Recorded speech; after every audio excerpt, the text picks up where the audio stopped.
There we go. It's working now. Don't even know if you're going to get here today, but I wanted to be ready in case. So how's everybody doing? Well, good. So, we left off. You guys had just sent a message off to the king about everything you learned from that guy you scared the piss out of, literally. What? I really don't want to restart my browser. Please don't make me restart my browser. I just restarted this computer earlier today. This shouldn't be a problem. Alright, that's fine. You sent a message to the king with all the stuff you learned from that guy, including that what did I call the two families? It was words that I made up. What were they? The Murgrag family was seemingly trying to either stop us and frame the Durgash family for it, or just, frame them for trying to get in our way, knowing that we would still be fine, one way or the other.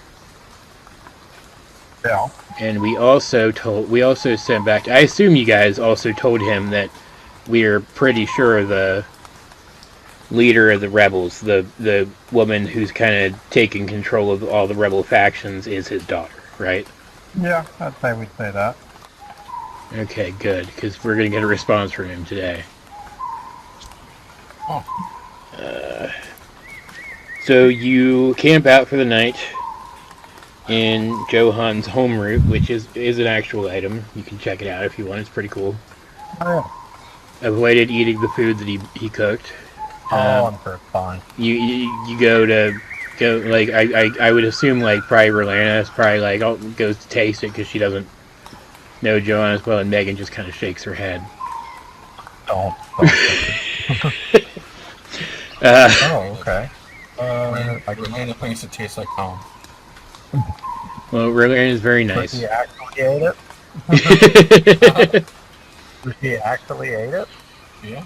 Cool. Brynn gives you guys like air, and it's just like it's Bring up this thing. it just shakes her head. It's just like you get that stare. It's just like it's bad. The food there is bad. Oh, at their home. Yeah. Like, yeah, I'm pretty sure that's actually what it's it's actually called. not bad. Yeah, home route. Which I think is cool. Like I kind of fudged what it does exactly to simplify it, but like it's pretty cool. Made of lots of wooden furniture and stuff. What, does it do like a lot more or something than what? Well, it's like Or is it like it has all kinds of magical immunities. It has like hit points and stuff. I'm not worrying about any of that. Oh, gotcha. It's pretty cool. Is there art for it? Yeah, there is. Yeah, I saw it and it kind of reminded me of like a portable hobbit hole, and I'm like, that's sick. I want that. I didn't even see that the first time. If you can't cast plant growth on it, you can completely change its interior and exterior. But you stay there for the night. It's comfortable. It's more comfortable than like camping. Johan still ends up sleeping outside eventually, though. Some people just like it, Yeah. And then you get your long rest, continue on, and you have a day where nothing really happens aside from traveling, where you can get downtime. Anybody who wants to and can craft anything can, work on that. Or they want to do some training. Zack had said he wanted to go for the brutal grip feat. Is that correct? Still? Yeah, I think that'd still be kind of a fun one to have. Alright, so at like... I think it's pretty funny that like that's a feat. Like to be like, oh no, you can just hold a two-handed weapon in one hand now. Yeah, I guess. I mean, it's partnered content, so it's like not like official WotC, but there's so much of the swordsman fantasy comes from like anime and video games where you've got the like twinky anime boy with the giant sword in one hand, I think it was inevitable that something like that would come along.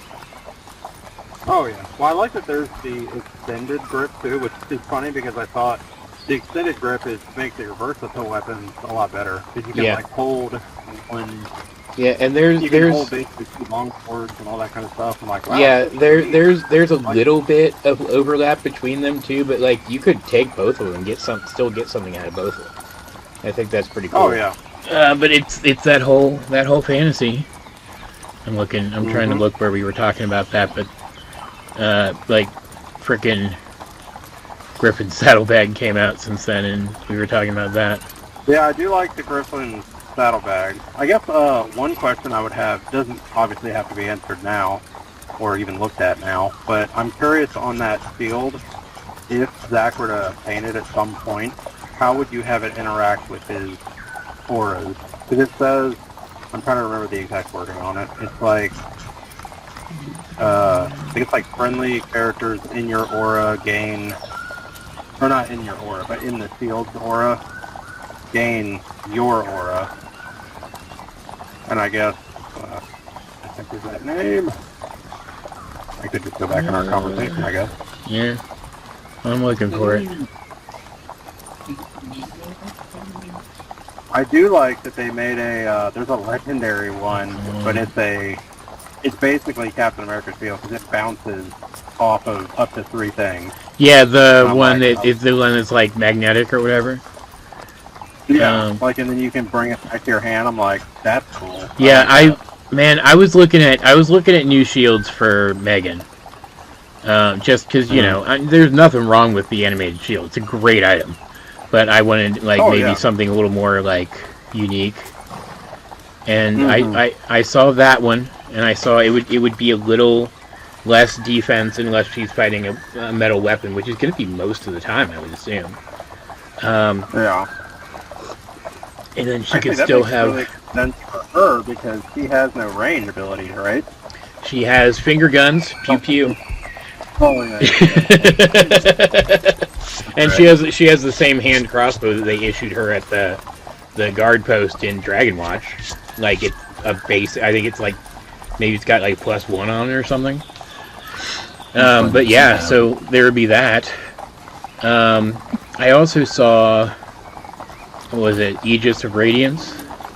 But it's like once a day. And it's basically a souped up animated shield, but it's once a day, and I'm like, nah, because I don't want her to be limited to single weapon fighting in any other engagements during the day.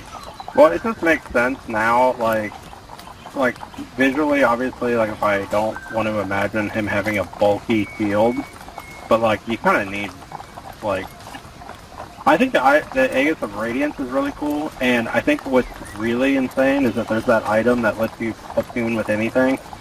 Yeah. I don't know if you saw that one. Yes, I did. I'm like, that's cool. Yeah. I love Griffin's Saddlebag, man. They need to bring book 3 to Beyond too, because like every goddamn item, I'm like, I just want to build a character around that. Like the Pike of the Forgotten Legion, that lets you, that basically Aragorn summoning the ghosts. Oh yeah. I want that. I want to build a character around that. And like, but like, I already have so many characters. What do you know? Where is that? Where's that thing? Oh, here it is. I found what I was looking for. Oathkeeper's Resolve is what its name is. But it's,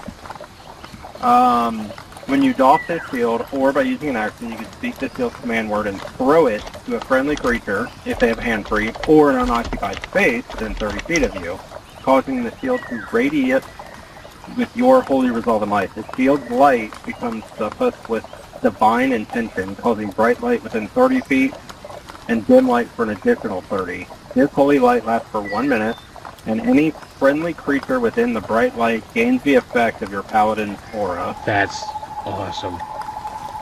So I'm curious on, one, if I'm just standing, because it says I can use an action and basically activate the shield, so I can technically still just hold it and just make the light go up to 30 feet. So it kind of gets out of the, I don't have to hit Paladin, 18 I think it is, to make my aura get bigger. Yeah. But my question would be, like, what all would that encompass when it comes to friendly creatures? Any basic or protection ability, and then any additional subclass abilities. They wouldn't overlap or stack though, because that's still an ability of the aura, is that they can't stack. But you could use it to extend your aura. Yeah, so the water no problem. That flows around basically would. Okay, cool. Then, I don't see any reason why that wouldn't work. And the fact that you could throw that's cool, because because there would be a trade-off of I can drop my armor class back down by throwing the shield. Yeah. But then in exchange, I can grant aura in a way, kind of. Yeah, I like that. That's really cool. Let's just save that for later.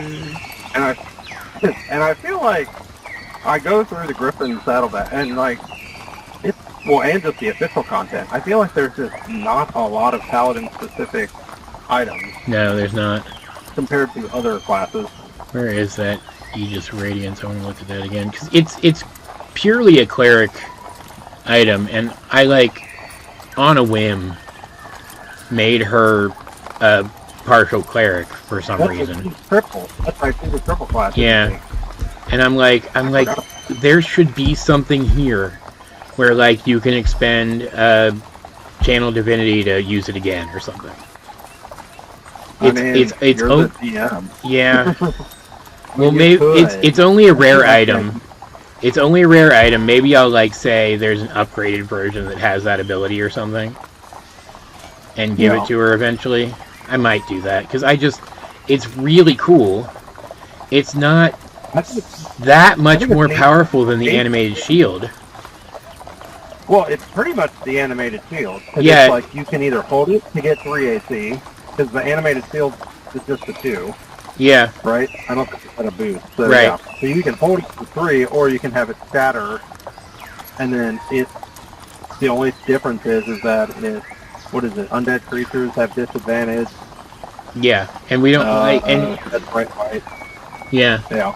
And I'm looking at it, and it looks because the animated shield, you can simplify the language in its description by saying, activate this shield, and you are considered to both be wielding it and not wielding it for everything else.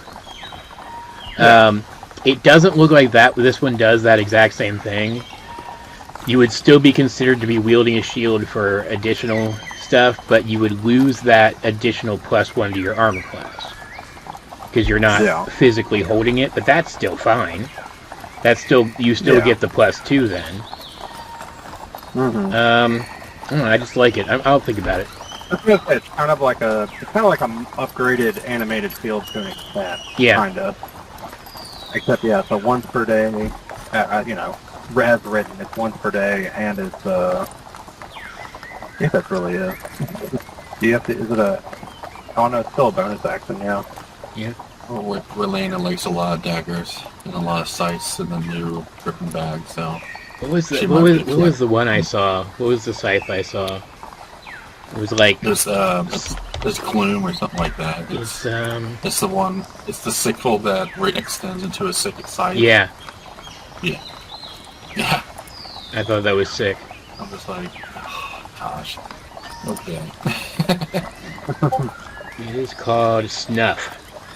Yes, Snuff. That's cool. And it looks awesome. And then there's Icicle. Yeah, which is... I like how half of them are cool fantasy / anime weapons, and then the other half are puns. Anyway, you're hanging out in the homeroom, you get your long rest, you relax. It's a pretty quiet night. I mean, the noises are different than you're used to, because this is a different kind of environment than you're used to. Yeah. You hear some big animals running around here and there, but like you're fine. You make it through the night. Start moving the next day. You get training. Megan's also training for brutal grip. What I've been doing is having her do athletics checks. Okay. Where's Megan? Megan, there you are. What was Brynn going for, Nick? Brynn is going for Fairy Trickster. Okay. Ooh. That's neat. So, we'll stop the carriage a couple times throughout the day to, like, camp out and eat and stuff. We can roll there. What was Verlander going for? Focus grenade. Oh yeah, that's right. That was another one that I was looking at. I was like, wow, that's kind of that's cool. Just you can crit on 19 or 20. Yeah, the only thing about it is like Okay. it doesn't work for like a crit fisher build if you're playing a class that already does that, because it doesn't stack with anything else that lowers your crit range. But if you aren't, and you're just looking for a feat to round out your character, it's a good general option, like tough or something would be, you know. So I like it. Elena is starting to feel that from what she's been getting from this adventure so far, is that there are things that are as strong or stronger than her mother. And he's lived, let's say, a pretty confident in her abilities. Yeah. So she's learning things that... Well, that's what adventures are for, is learning. So... Let's see. I'm going to decide if I want everybody to go about these the same way. I guess athletics is still fine for Zack trying to get brutal grip. Athletics? Okay. Can I go ahead and roll it, or are you going to wait? Sure. Frick, fail. 12. Not great. You feel like you're starting to get the hang of it. Specifically, what I imagine you'd probably be doing at this point is just like trying to hold the sword straight out for as long as possible. Yeah. Let's see what Megan gets. A 33. Is that a crit? Yes, it is. Watch that be the only one she gets today. I switched my dice. I got tired of the fire ones. Yeah. Since we're stopping twice, you can roll again. And I will have Megan kind of show you what she was doing, so you can roll twice and take the higher result. 19 is the highest result. That's not bad. No. Okay. Well, yeah, I mean, you're getting there. She's also getting there. She's doing a little better than you, though. Well, she's, a little more muscle overall than me, so makes sense.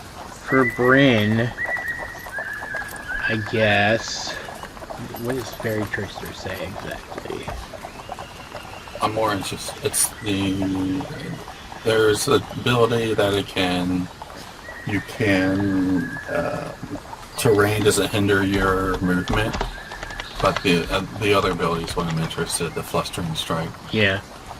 I think that's what everybody's interested in when they look at it, honestly. Freaking amazing ability. I would imagine during downtime she would be like practicing maybe weaving between the trees to practice dipping in and out of sight as she attacks. So do like a stealth roll or a dex roll, whichever. Advantage because we're armed. Well, she's not rolling her armor, so she can just roll flat. Yeah, that's fine. 30. Pretty good. Yeah. I think she would move up to trying to get the hang of it in her armor next, because that was really high. And then still very good. Okay. I would keep that in mind. Fairy Trotter is the name of that difficult terrain ability. That's funny. And then for Ray, I guess, try have her be like attacking a tree and do a couple of series of attack actions for me. You said it was end of one day, and we're heading into a second day. Is that what you said? We're kind of in the second day. We're moving through the second day. Okay. Jeremy, roll a d20 for me. Ugh. Oh, yeah. Yay. Oh, yeah. 14. 14. Oh, okay. That sounded great. That was great. I don't know if I like the sound of that. Roll a d4 for me. God. Well, if they're good or bad. So 4. Zack. Mm-hmm. Before your dreams were basically just non-dreams or just regular motion of the ocean kind of thing. You do find yourself on a beach. I'll be right back. Pretty much high noon. Sun is really bright, and it's like you're standing in the ocean, and you like put your. It's almost like a figure suddenly, like you put your hand up to see something far off, like a shadow in the sun when it's too bright. But as this figure gets closer, the light gets kind of brighter, but the shadow's still there. Closer and closer and closer. It's not who you remember declaring your oath to. It's something different, but familiar at the same time. Okay. A feminine voice. Speak. The exile returns home to a city undone. Alright, what horrible fate has befallen us now? Nothing, I just had like a vision Okay, cool. type thing. So nothing like that would, nothing that's like, oh my god, we have to change the course of what we're doing type Okay. thing. You're not gonna like get possessed and attack us or anything? Not that I'm aware of. Oh, well, good. That's always nice. It could happen, I guess.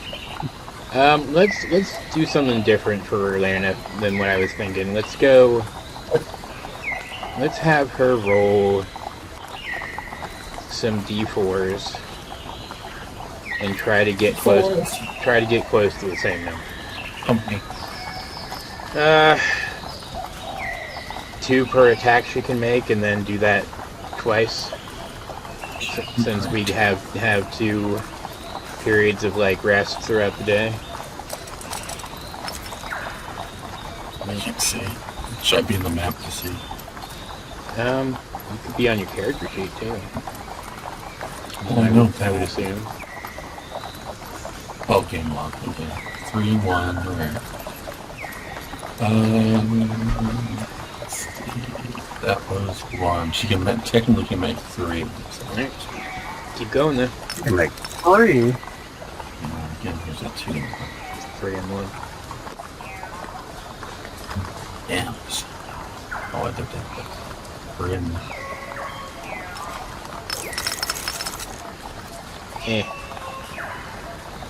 Dice just do not like her.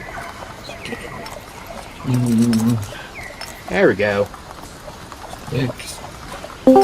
Get a 2. That 2 and 2? Or 3 and 1? 3 and 1, unfortunately. Is everybody still here? Yeah. My computer was making noise. Oh. 5. Yeah, 2 and 3 is still closer than like 1 and 4, so that's not bad. Okay, well, I will note those. So you get through that day with nothing concerning happening aside from Zack having demon visions, of course. And Another day. Have another night in the home route. The following day, though, you get up. It's pretty peaceful again in the morning. You get your first downtime, so you guys can roll that stuff again. Don't get another crit, please. Okay. Cool, not bad. Instantly learns it. Megan's Zack only got 11 again. Megan's gonna help you with that again. So roll again. That 25 was just a disadvantage. Okay. I forgot to roll disadvantage. With That's better. You're getting there.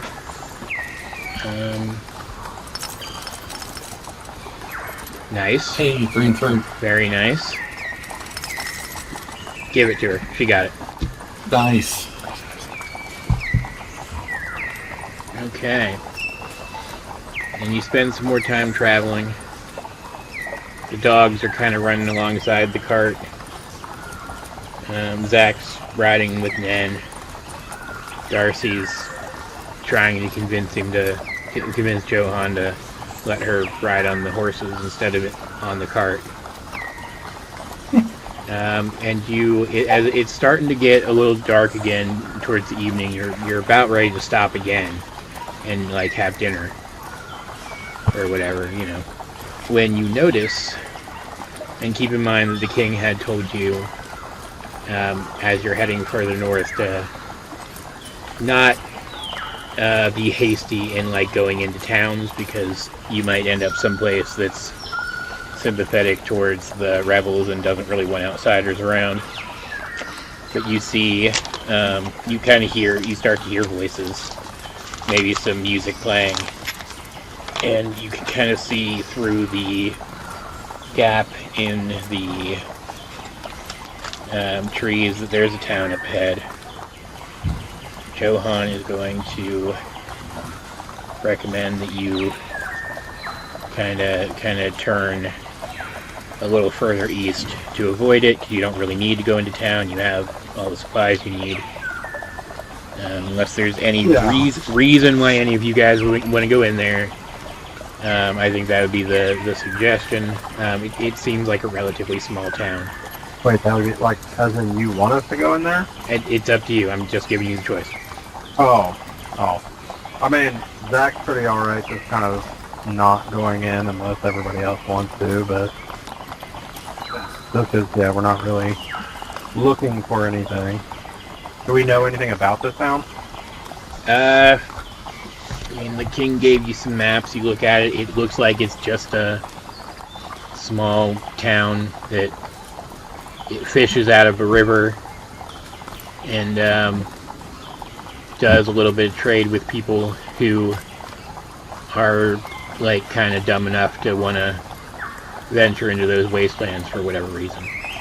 But it's nothing special. There isn't any real point of interest there. Okay. Yeah, I mean, Zack would agree with Johan on it then, unless Brynn or anybody else wants to kind of try to see it. I'm assuming Megan would just kind of go with Johan. Yeah, Megan's fine with staying in the woods. There's more things to kill out there. You have no reason. Unless there's that's not an inconspicuous damsel in distress. I don't see any reason to. Alright, Yeah, well, we hear any like screams from the town. you do not. Okay. Alright, so Johan will turn you towards the path that heads a little more to the east. And you travel a bit further into the jungle. And that's when you hear somebody calling for help. Wow, look at that. Further along the path you guys took. What would you like to do? They're far enough ahead, you'd have to kind of rush forward to get to them. I mean, I don't know about everybody else, but Zack's going to kind of start moving faster towards the yelling. Is it just like help, or is it a scream? Is it like or is it help? It's kind of like get away from me, help! Ah! Oh yeah, yeah. Zack will at least go quite quickly towards the town. I think Johan would kind of hike the carriage forward too and rush forward. You come to I mean, coincidentally, it's the same exact map as last time because I just have the one jungle map. Okay. You see a pair of not particularly combat savvy people kind of stumbling through a stream trying to get away from a relatively large group. One of them is kind of an older orc. The other one is a young woman. She looks like she's probably a shifter. And go to your map, please. Whoa. Oh, what the heck are those? Titan of are those giant snakes? Yes, they are. What the heck? Snakes. Yup. Snake. And Okay. as you guys kind of clop up, the guy who has like run back into the water to help the girl up when she fell, he sees you and he's like, "Please, whoever you are, help us," and starts to run towards you. Man. Or Yeah, 'cause, I mean, you don't know their names yet. Do I know their names? Did Yeah. I write that down? That's a good question. I'll figure it out. His name, the guy's name Man Girl, and the girl's name Girl Man. Oh, yes. Girl. Mermaid Man and Barnacle Boy. There you go. Thanks. Such a popular name. Why? Sorry, Why? Wait. Why are Mermaid Man and Barnacle Boy the same size as the other characters, but every other human is big? Did you ever think of that? I think about that all the time. You know, Nuclear fallout. I did not. Where did I put my pen? They're ghosts. They're not. Maybe. Wait, don't they have a shrinking belt? That's probably why. It's probably their shrinking belt. Never mind, I solved it. All I remember is that the greatest comic to never be canon was canon, where the secret recipe, Mr. Krabs' Yeah. The secret recipe, Patrick. That is the best comic. Alright, so they run across to you. You figure they're probably just like, "Hey, put us in your cart and run." But these other guys are like right on you. I'll let you try to run away from them, but you're also still pretty close to that town. What would you like to do? I don't like the idea. Well, I would assume, well, actually, Johan at least and Megan are probably going to be in the same thought process as Zack of, you know, we could run. But the problem is that we don't want potentially monsters to be able to be close enough to a town, no matter what the size is. I mean, think about it. I mean, if anything, it might not the same, but like it's kind of similar to Brynn's situation when we found her. There were monsters near a town, and they destroyed the town. So Zack's not really backing down. All right, So, yeah. all right. I think Megan will run out and kind of usher the two people over. And she'll kind of take charge of like protecting them. Okay. So we don't have her again. Darcy's gonna jump over here, Oh my goodness. and Johan's gonna kind of. You're not even a snack to them, Darcy. Johan's gonna. Wake up. He's gonna give her a little bit of freedom today. He's gonna let her. Giant snake. She's like, she's fine. Let her. Well, I mean, it's not like she hasn't fought giant monsters before, so he's gonna let her get involved and just kind of use his best judgment. Okay. So her dog's here. Can I not long rest her? I guess not. Oh, everyone human-wise gained 21 temp HP if you have not. Cool. I always forget that, even though we do it literally every time. Oh, so do I. Alright, cool. Roll initiative, I guess? Yeah. Alright. Alright, Johan is first, and then all of the rest of you, and then the bad guys. So, you know. Sweet. He's gonna jump there, and does he need to try against these guys, do you think?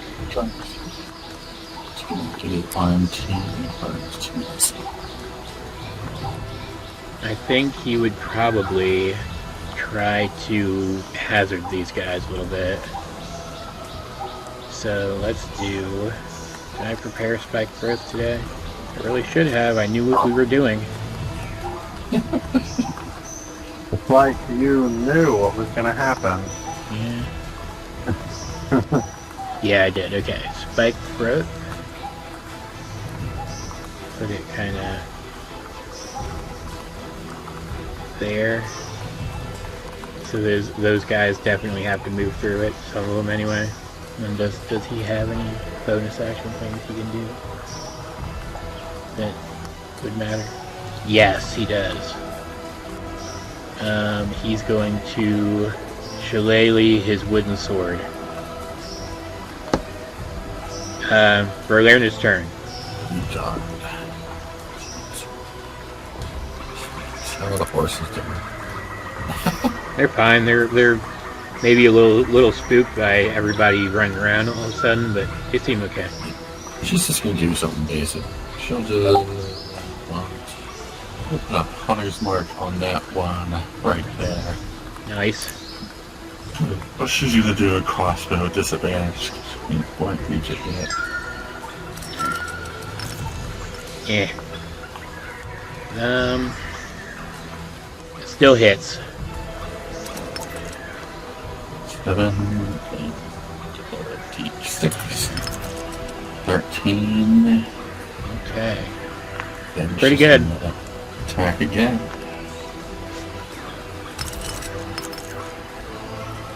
Yeah, that definitely hits. 10. And she's going to put, because it is now injured, put a D8 and D6 into that roll. That's awesome. Ah, really? Yeah. Alright, well, good news, everyone. He's bloodied. Yeah. That's fast. Yeah, I mean, he's just a minion. That's true. It's not the 3 giant things behind him. Yeah. If he's done, or she's done, it's Brynn's turn. Brynn's turn. Brynn can don the armor with her quick change ring. 1, 2, 3, 4, 5, 6. What are you doing here? What is Relena? You just do attack? Crossbow, hand crossbow. Oh, okay. I just disadvantage. Yeah, she has like a cool little leg holster. Hmm.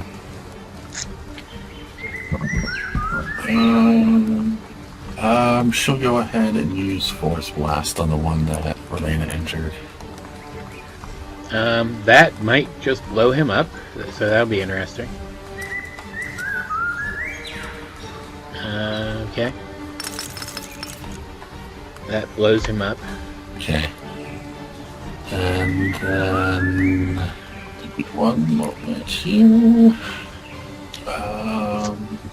Relena will use a bonus action to move the Hunter's Mark over to the medium-sized abomination.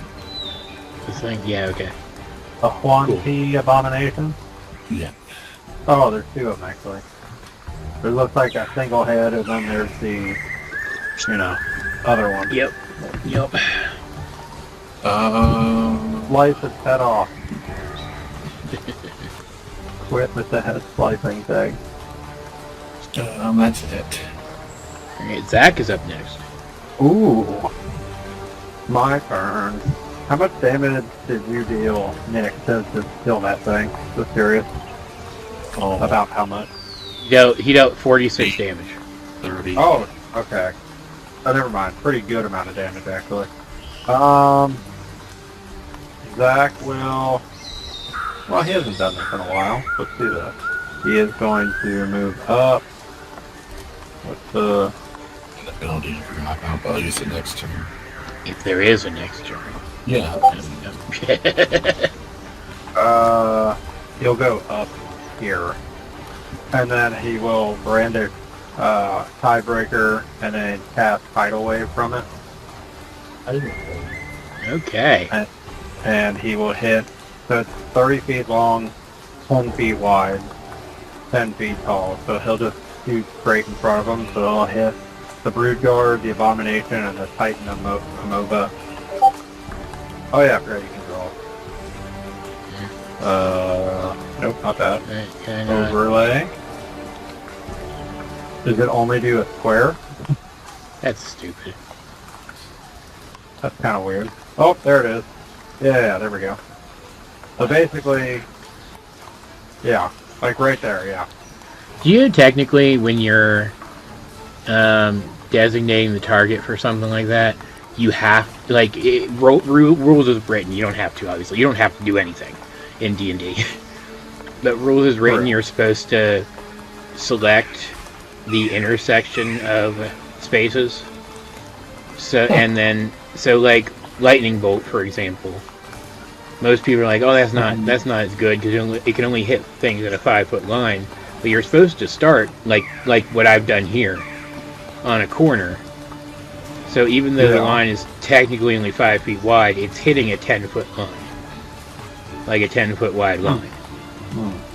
I just think that's interesting. Most people don't get that. So conjure up a giant wave of water. They have to make a dex saving throw. So on a fail, they take 40 bludgeoning, and if they get knocked prone, they take half damage and get knocked prone. So, They fail. oh, yeah. They all have bad dex. 48. 48. 16 total damage to all three of them, and then they all get knocked prone. Amazing at a party. Okay. All the melee fighters are like, yeah. What's Is that that melee? I think It's I'm supposed to circle Mars. That's his spike or whatever. That's Johan's little like spike thing. Yeah, it's spike growth. Horn. Oh, spike growth. Yeah. That's right. Yeah, I don't know if I really want to do anything else. I think I'll just pass actually. I'll just kind of stay over there.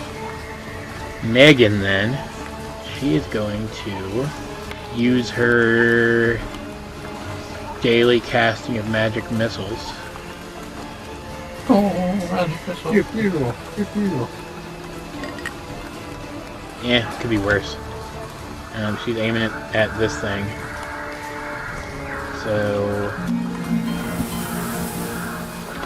yeah, it hurt it. So, you know.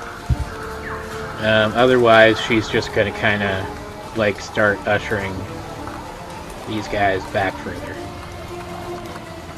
It's still kind of slow going because they're, like, still stressing out. Which brings it to Darcy. And she is... Can she do that? I don't think she can do, actually. One second. You type little too. It's like... Yeah, that's what I thought. Okay. She is going to...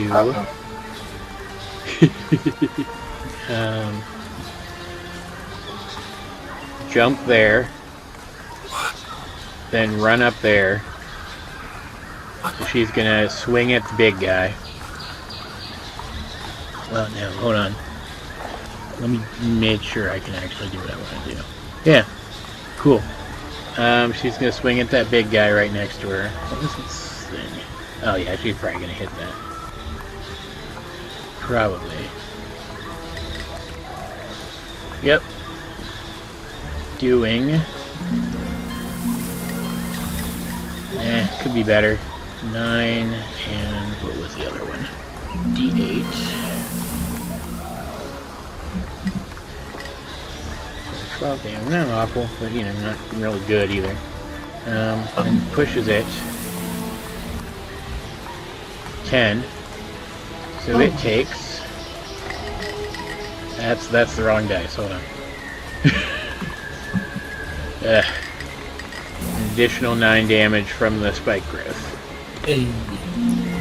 Spike growth. and she's going to go there and attack it again. Miss it, unfortunately. That would have been really sick. Now it's all their turns, and she's right in the midst of them. She didn't really think that through. So these little guys are going to go first. What's their intelligence, real quick? Just to make sure. Oh yeah, they're really stupid. Okay, good. That's great. So. Oh no. To the forms, no! Yeah.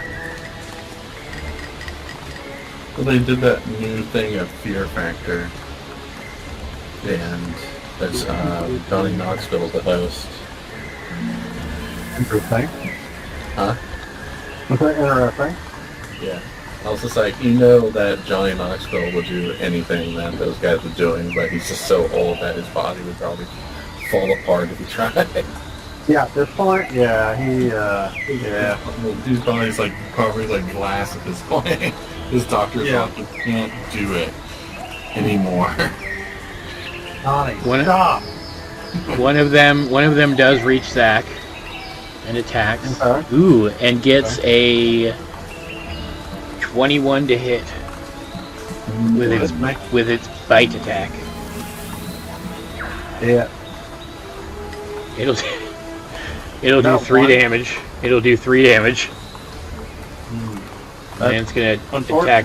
Because, well, tiebreaker. We'll do 9 damage. Yeah, it's very stupid. And then it's gonna claw at you. And miss. And claw at you again. And miss worse. Alright. It is this thing's turn. And it's gonna kind of pick itself up and attack Darcy. Oh boy. Can use 2 of its bite attacks. That's 18. Yeah. So Darcy is going to use one of her Enspelled Armor casting as a shield to take herself up to 22. I do like the spell thing. It bites again and hits.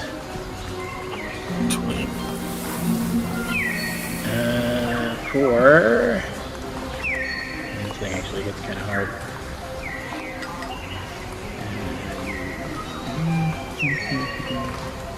13 piercing damage.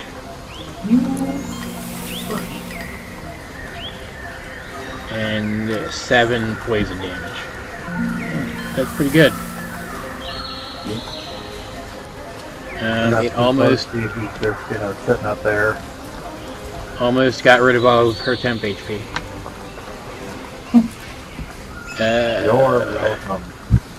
Now it's the big old snakes' turns. And Darcy, are you gonna make me do what I did with Brynn? One of these gonna swallow you and I gotta jump in after you? This one is going to attempt to bite and swallow her. Yep. Oh god. It's probably going to work too. She still has 22 AC right now. It rolled a 27, so that sucks. Let's see. Does 36 damage. To be clear, the snakes are the real threat here. What? And is there anything else it has to do? Yep, she's swallowed. Okay. Here we go again. And as you can imagine, Johan is having a fucking conniption right now. And this one is gonna... Oh. do that to Zack. I'm sorry, he's gonna try what? He's gonna try to swallow you. Okay. And he gets a 23 to hit. I'm not really a fan of being swallowed, so I will throw up a... Well, how did it work when it swallowed her? Like when it hit her, did it just auto Yes. swallow, or is it... Oh. Yeah, I think I'll just throw up a little quick shield to block that. Don't really want to, don't really want that. So yeah, shield. Okay. That's all it can do. So now it's this thing's turn. The thing in the back. It's going to... You trust it. Can't know it too much. cast polymorph on itself. Polymorph on itself? Wait, which one? The Hydra. The one in the back. The He's Hydra. polymorphing? That's not what I wanted to do. That's a giant man! Whoa! What? To turn itself into another one of those things. If they're polymorphed. We're just kidding. And just gonna start moving down this way. And it comes back around to Johan. And he's not happy. No. I forgot about Wolfgang again.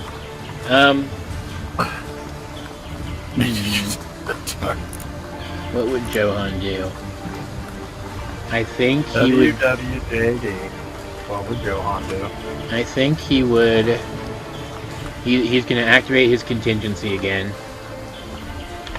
Which gets rid of that and gives him conjure minor elementals at 5th level. Whoa. And he's going to kind of hover up a scorching ray, and he's going to aim for the snake that swallowed his kid. Makes sense. So let's see. Each hit So will is do he gonna 11. burn the kid? No, she's fine. Each hit will do 11 damage.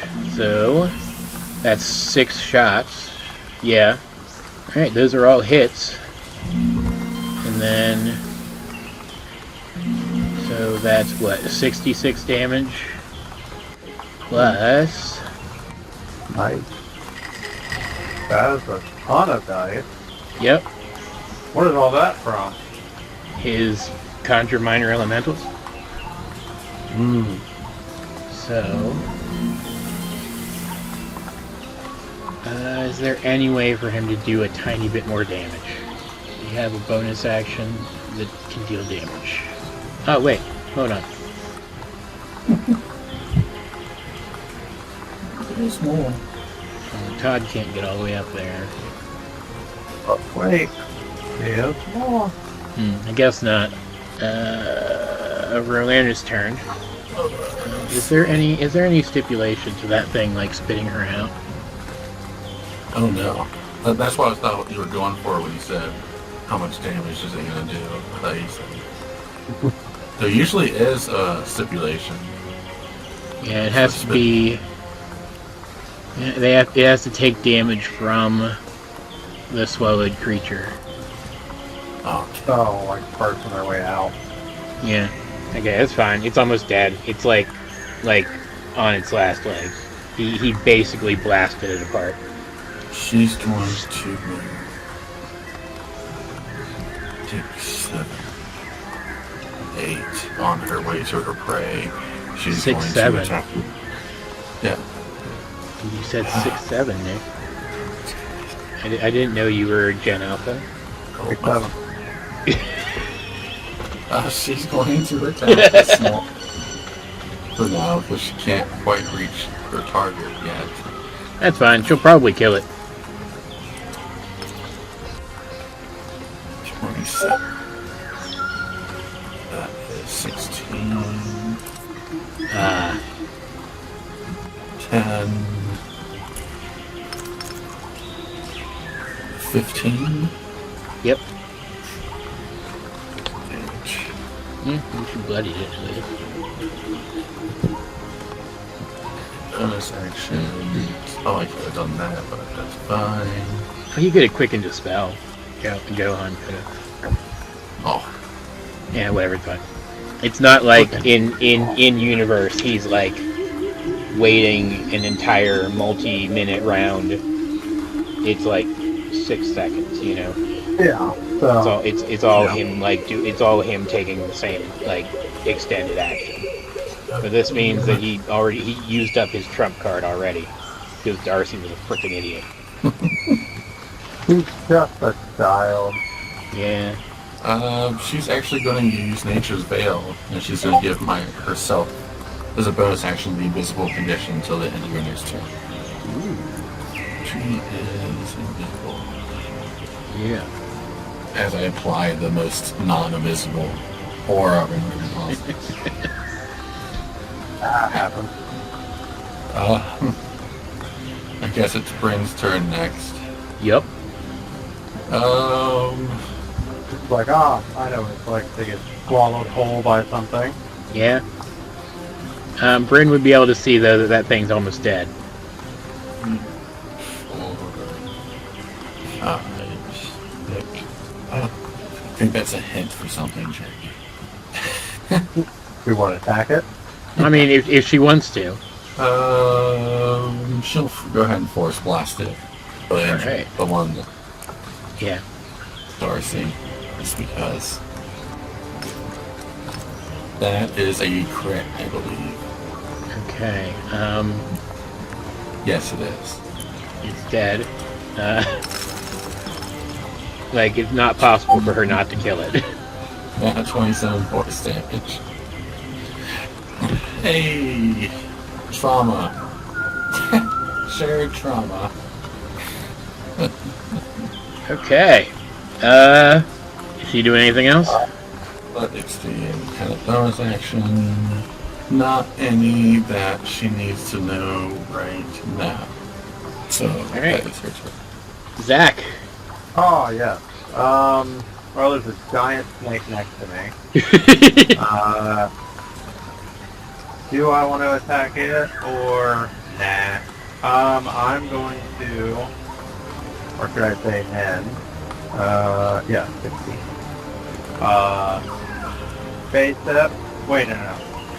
Oh, but then I forgot the big step. I forgot the one snake is dead now. Well, with Darcy in it. Yep. I wonder if Darcy can like get out, or should I? Well, I don't really actually want to teleport away because then the two snakes are coming around that side. So Yeah, it's not- you must make yourself a wall to protect everybody else. I mean, the two snakes are coming, so. Yeah. Let's do. What level 2 spells do I have? I can make a snake start drowning. Ha ha ha. Oh no. Oh! Pat, what's this? Pat. Why not? Just because it's gonna be funny if it works. Which one's the one that polymorph in the back, right? This one, yeah. Okay. Zack will burn a tiebreaker yet again and use an old spell that he hasn't used in a while, and he's gonna cast Moonbeam on it. Oh, nice. So it con 22 saving throw. Okay. Its con isn't terrible. Oh man, Yep, it gets a 24. dang. Failed save. Okay, they take half damage, so half of 17. Unfortunately, if it would have failed to save, It would have turned back. unfortunately Yeah. does not revert back. Yeah, because Yeah. dang. That other. I think it's a. Force I think it's an action. It is an action. I'll just kind of move like here. I'll just end my turn. Okay. Megan, we'll Well- skip her. What? Which brings it to Darcy. She's going to use 20 feet of her movement to kind of like climb her way out of the dead snake and kind of kick it in the nose on the way out. And she comes out of there prone, but she's still, as she comes out, going to throw her hand axe at the abomination. Is that with disadvantage if she's prone? It would be, right? Yeah. I don't remember if it's... Well, that's bad. Yeah, it's fine. She's just more pissed off than anything. Did anything horrible happen?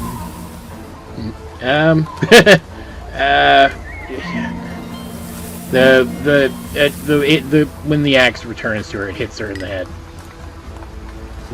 That's some booze. It's really just annoying her though. Alright, and then she's gonna kind of yell at Wolfgang to go attack this guy. Which is... what's her... Okay. So... probably gonna hit. Yes, he did. For... 10 damage, okay. Come on. Oh, that thing's dead. Okay. Cool. And... now it's their turn again. So this one is going to run over here and attack Johan because he did that thing. The thing. Let's see if he can hit him. How many attacks does this get? 2. Okay. Oh, it gets 3 attacks. Okay, I'm just gonna roll over once because he doesn't really have anything. All of those miss, and one was a crit miss. It just misses. This one's gonna attack Brynn. So 21. Yep. Okay. For 10 damage. That slashing. Piercing. Yes. And then 12 and 22. 6 piercing. Or, no, this is slashing, so 6 slashing. Okay.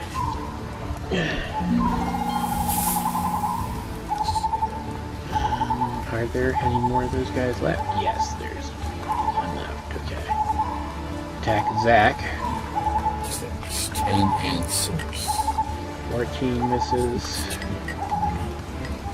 16 misses. And 10 misses. It is the Abomination's turn. It's gonna kind of accept Rolerna's challenge. She's invisible. Oh, right, she's invisible. It's gonna kind of Invisible. guess at where she is. Okay.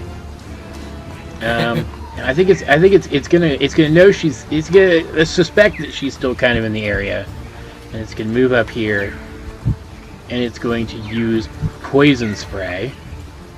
Oh. Which is a 30-foot cone. Yeah. If it's invisible, you just have, if you just know a general direction, just blast that direction, I guess. Yeah. Roll con. DC 14. Sorry. Couldn't help it. Brynn succeeds. Elena probably not so much. Oh, she does. Nope, she does not. Oh, that sucks. Okay. How much does that do? Yeah, it's not awful. It's not awful. 22 damage, and or half damage. But Rolerna has the blinded condition and the poisoned condition. until the end of I would, until the end of the abomination's next turn. I always forget, what's the poison thing? So I always just, think of it of taking damage, but that's not actually what it does. If you have disadvantage on everything, Yeah. Oh, okay. and I need to roll for the loser brothers there because they're in the cone too. So, They fail. That one dies, and that one is bloody and blind and poisoned because the big snake no care about the little snake. what? Now it's these dudes, this dude's turn. He's gonna bite at Zack again and try to swallow him again. Huh, dang it. That is a 22. I kind of just want to get 8 at this point. I Okay. do think it's funny, though, that, I don't know if you found it. There's a spell that literally you bust Yeah. out of something. Yeah. After 8. Okay. Well, actually, I should be able to do this. I mean, theoretically, right? I It can use also- my reaction with, I can teleport. So can I just teleport away from the swallow, like from him swallowing me? Yeah. Do you avoid the damage by doing that too? I take the hit, but then I Okay. teleport up to 15 feet. So that'll just depend on whether or not that would actually succeed or if it would not. Yeah, that's fine. It does Alright. 21 damage. Oh, hey, look Yeah, at that. I finally took 10. Yep, 21 piercing damage, so your temp HP's gone. Yep. And I've taken 3 damage. And then, he takes 9. Hey, 9. Sweet. 9, and I will use my reaction. I'll just go back, I guess, like there. Yeah. Well, technically speaking, right, this will be kind of a your rule thing. Technically, he just teleports. Would Nen, I guess, get swallowed then? And then I would have to just save Nen? No, he was trying to swallow you, so he would teleport and Nen would just be still sitting there. Okay, gotcha. So, Alright, but... Yeah, there we go. Alright. and that's his action, so Ah. he's done. But now this one that has the brain of a person is going to go here and attack the 2 dogs. No. Just try to clean up the action economy a little bit. Technically, it can multi-attack and swallow, but whatever. I don't care. It's gonna bite. It's gonna bite at both of them. That hurts. Cool. Cool. Todd is down. Good job, Todd. You're great. And that's also going to hit Wolfgang. Wolfgang is up, but he's bloody. Brings it back around to Johan. He's feeling a little better now that Darcy's out. But, so he's gonna, I guess he would probably, let's do a throwback and have him cast Flame Seed at this one. That hits for 21 and, alright, so 45 damage. And then this one takes splash damage equal to his wisdom modifier. And then he will healing word at, I guess, 3rd level to get Todd back up. And then he'll attack the snake that killed him for, 13 damage. Good job, Todd. You contributed. Oh, wait, hold on. The thing might not be a snake anymore, actually. Give me a second. Because he hit it for, what, 45 damage? Snake. What is he? No, it maintains concentration on its polymorph. And Todd hits it. It might fail. Todd's. Possibly. Nope. Okay. Odd. Yeah. Berlerna's turn. Rowena is a bit thrown off, but she quickly catches her Get your bride back or something? Due to the hunter's mark, I have advantage on any wisdom and perception or survival checks to be able to see where it is because she's blinded. So she's going to make a perception check, a straight roll because. So Right, she's still knows where it is. Yep. She is going to attack it. All right, let's go. Disadvantage. That misses. No. That hits though. Is that thing? Yay. Huh? It's injured. Is it- Yeah. Okay. So she's gonna pump in that D8, that D6. Yeah. That is okay. And then she's gonna attack again. Oh, she also has. I don't know if that matters anymore, but let me take a check here. Do I have to see? Yeah, I have to see it. I have another ability if I can transfer damage from my hunter's mark to something 30 feet, but I got to see. Okay. That also hits, of course. It would be bloodied now. Oh, It's kind of surprised that it still got hit by her, honestly. Yeah. And if that's her turn, it is Brynn. She's no longer invisible, but I'm going to mark her as poisoned. Okay.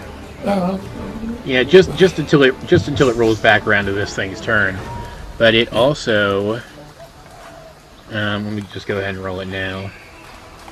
Does not recharge that breath attack. Cool.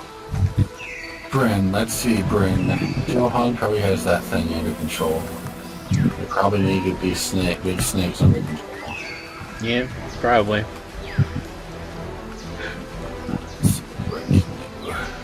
You don't think Zack can single-handedly take out two giant snakes?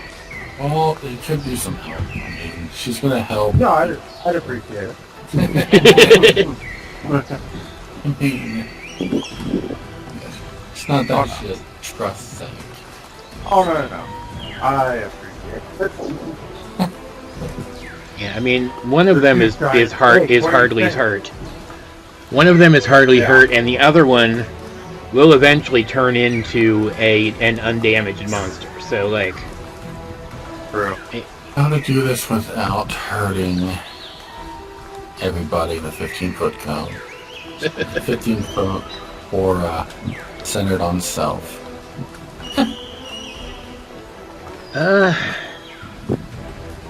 Todd might take a hit again. That's fine. Whatever. Todd dies all the time. Oh my God! You killed Todd, you bastard! Wolfgang might be. He is our Kenny. Like, Yeah, Todd maybe gets off one charge attack before he goes down. Like, well, there was Todd again. Let's see if there's a better. This is the top of the turn, so Brynn could do that. I don't know what their dex is. I mean, you assume it's low because it didn't even really try to dodge. Like the big snakes didn't even really seem to try to dodge out of the way of the tidal wave earlier. 15. Brynn will go ahead and cast lightning bolt then. Okay. Woo! 5 feet going this way. Just basically the two titan boas, I think. Okay. It's like 120 feet or something. Alright, cool. Their, 100 their dex is 0. They get 10. They fail and take 33 points of lightning damage. Nice. Their dex is 0. That's pretty weird because they're snakes. Yeah, well, I mean, they're very big snakes, though. Well, And- that's true. And the one that's a polymorph person succeeds on the concentration check. Okay.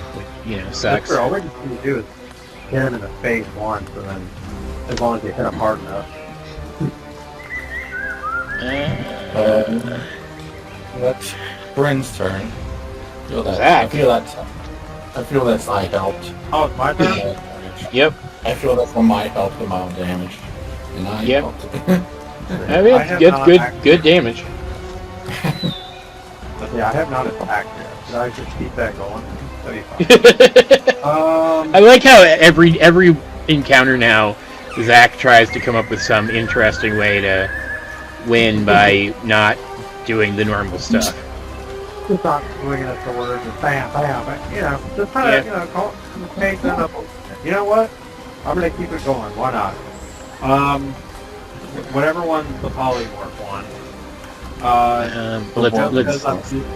Let's do that Okay, there we go. to distinguish it. Just because I am gonna just, why not? I'll do tiebreaker again, and I will do a spirit form at it. Because again, why not? Nice.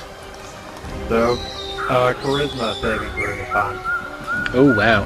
Okay. Okay. It literally can't succeed that. That is a 3. Oh yeah. You mean it's not off in the Jungle Book, but it's tons of charisma? He takes 50 psychic damage. Yikes. So that means to save, he would need to do. Is it half of that? I forget. Yeah. So he needs a con 25. Uh-huh. That is a con wow. 24. Oh. So it untransforms, so as the wave of spirits attack it, it knocks it out of polymorph, and he becomes frightened back. That's As awesome. long as it's for a minute. And, oh no, you don't continue to save. You're just, as long as I'm concentrating on this spell, that thing is afraid of that. Alright, so let's... Fear. Nice. You got that's adorable. It's not less than adorable than it was. And really on that, I mean, there's really nothing else to, what's the... No, I think that was a pretty solid turn, honestly. I still don't have anything to really do. I need to, like, figure out a good bonus action thing. Because, like, I don't really have, like, a good... I don't want to say constant. It doesn't need to be a constant bonus action, but I don't have, like, a bonus action. Yeah, I mean, you could go hop back on Nen. That's something to do, I guess. Oh, I guess that's true. Would that be considered a... I'll just do that. Ding. I think it just takes movement, doesn't it? Oh, yeah, it does want to take movement. How do I... You shift click on one and then the other, and then you click the little Group. Yeah. Oh, I Yeah, it's like cool. that. I like that little feature. Okay, Yeah. yeah, I'll just use my thing to jump on in, and then, yeah, I'll just save this. Okay. Megan, she's gonna tell these guys to go hide here, and then she's gonna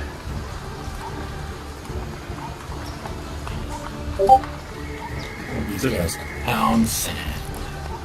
run up I there. really was hoping Moonbeam would work, because that would have been a fun, because I haven't used Moonbeam or Tidal Wave in, like, I don't even know how long. Yeah, it felt like classic Zack for a minute. That's the... She's gonna run up there. and I didn't spend any spell slots yet. Well, no, I spent 2. And she's gonna it will be fun. She is going to punch her gauntlets together and become Big Megan.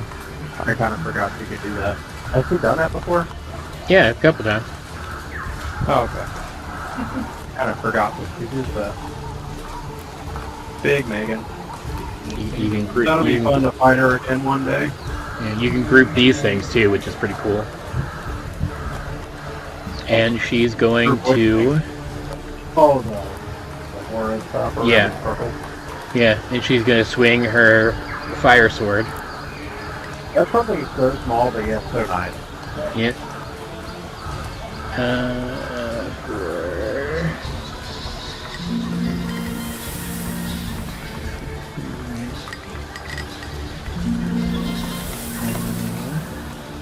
Then she'll swing the fire sword again. It's almost a crit. Oh, I forgot one.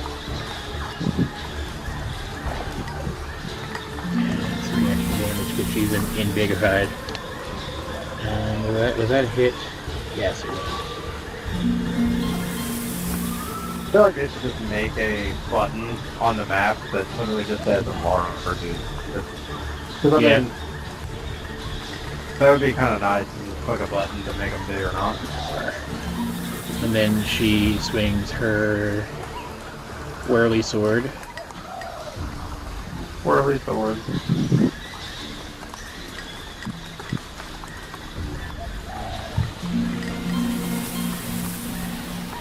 So, yeah. And then it whirls around and swings again.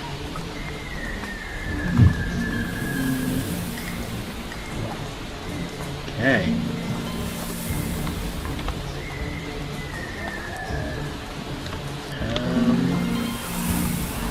That thing's hurting a bit.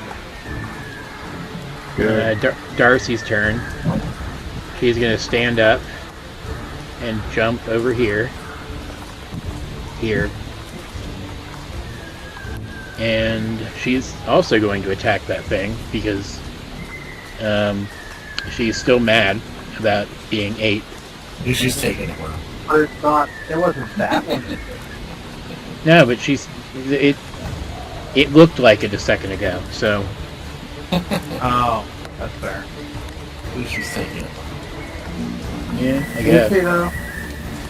Oh, that was the wrong damage dice. Hold on, I forgot. She had a shillelagh. Oh, it would have been better the other way, but yeah. That's fine. She's using kind of the bad high level shillelagh right now, technically. It's the D12 instead of the 2D6. Oh. Oh, and that's gonna miss. No? What was that thing, Daisy? Oh yeah, misses by 1. Dang it, Darcy. Dang it, Darcy. Alright, then it's the little guy's turn again. These dudes. So one of them's gonna swing at Johan.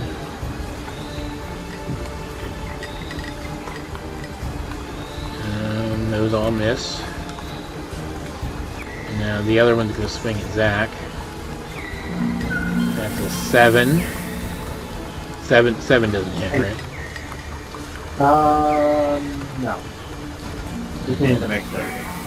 10. That's a 14. He's getting closer. Oh. These guys did not need to be here. Well, they're just there, Now it's the one that's fighting Orkania. It's going to, I guess, just bite at her twice. That's a crit miss.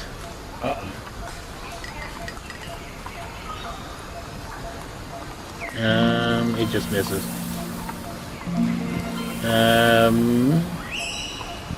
Pretty sure. Yeah, that's only like a 13. Okay. Cool. It sucks. And let's see if it gets its breath back. It does get its breath back, though. You can kind of see. Huh? How long do those conditions last? Just until its next turn. Okay. But you do see poison kind of dribbling from its mouth again, like it could use that ability again. Relena is not going to let that happen. I had a feeling. Now the big old snick is gonna try to eat Zack again. Why? Because it's annoyed. That's a 28. Sees that giant, sees that stagger right on us. Alright, I'll take the hit. Welcome to the inside. That is 34 damage. Whoa! 34. And then, boom. Hey, Tiebreaker's really starting to wake up today. Yeah. 7 radiant damage, and then, Kia knows it, girl. Yeah. Wink. Cool. I don't think. And now this thing. Oh, I forgot the wolves again. Wolfgang's gonna attack after Darcy attacked. Hold on. That's a plus 10. 26 hits for 11 damage. Okay. Finally learned how much damage those things do off the top of my head. That's good. Didn't know that until literally right now either. So now this thing's gonna... Megan's probably the biggest threat. Is she? Like, that it's facing right now, I would imagine, right? Like, I mean, literally, because she just grew to large size. I mean, that's true. She did grow. So it doesn't bite yet. So it's going to claw at her. I was thinking pathetic. Now it's going to claw at her again. Jesus Christ. Oh. I really expected these things to be a little bit more of a threat to you guys. It's a 24. She's going to use her wing to block it. Hey. And that is its turn. Cool. Back around to Johan. He would shoot at the thing that Ray is fighting, but he respects her enough to not get it, not steal her kill. So he will Thorn Whip the guy right below him and kill it, and then he will, I guess, because he's kind of losing patience, he's gonna use his 1-a-day quicken spell to sling another flame seed at this guy. Oh, wow.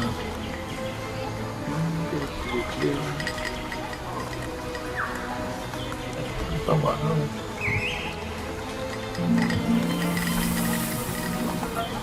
39 damage. It's pretty good for a cantrip. That's pretty good for a cantrip. And then, this one takes 5 damage from his splash damage. This one does too, the little guy.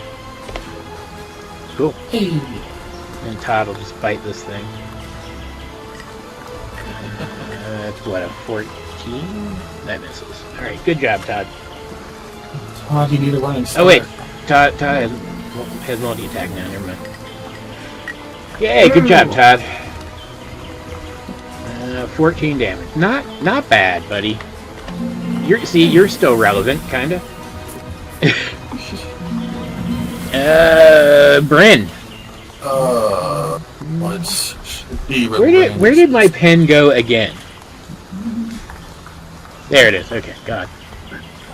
Relena is going to tear this thing apart. Well, I would expect nothing less.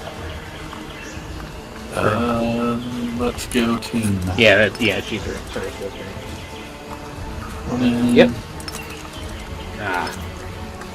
5. There we go.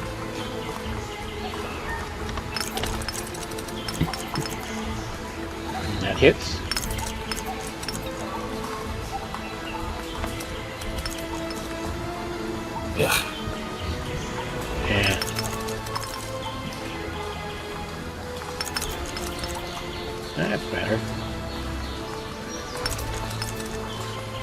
It's not looking very good.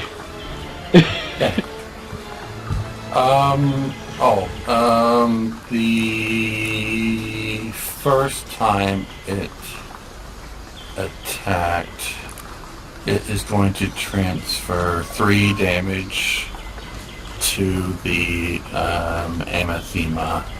Okay. Yeah. Okay. That thing's not looking good either. And it is Brynn's turn. Yep. Brynn. Now, Brynn could definitely kill the abomination with a decent force blast or something if she wanted to. Since it is about to spray all you guys with poison again. Yeah. It's like gargling poison right now. Gross. Gross. Yeah, let's do that. Hit. Ah, not quite. Not quite. Okay. Now, if she has a bonus action that can do any damage, that might do it. It does not. So, it would be Zack if she doesn't have anything else to do then. Oh. Yep, it's Zack's turn. Alright. Alright. Well, let's see. I guess it's actually going to start attacking things. Oh, friendship.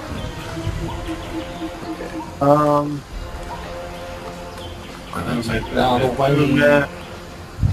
Get away. Yep. I'll run back up, jump on them.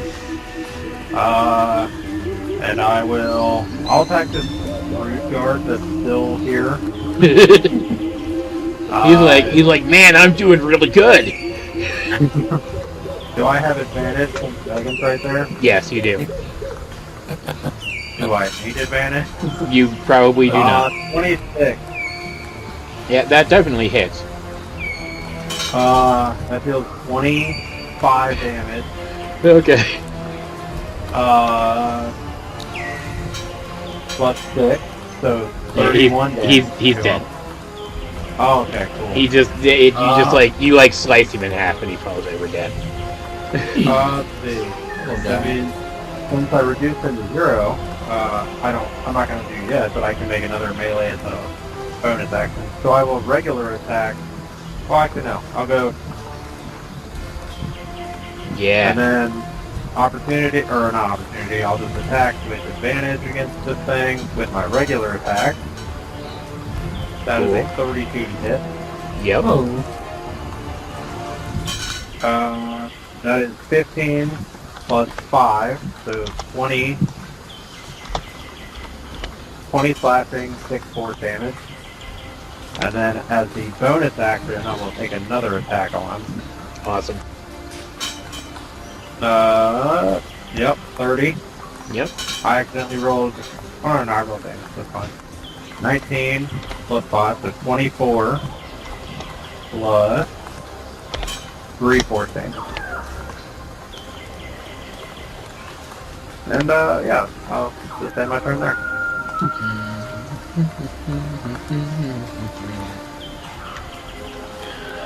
Megan. I think she's gonna keep attacking the one she was on, but like either one would be a valid target for her right now. I think because both of them are like getting close to dying, and she also would have advantage against both of them. That definitely hits. Jesus Christ, Megan.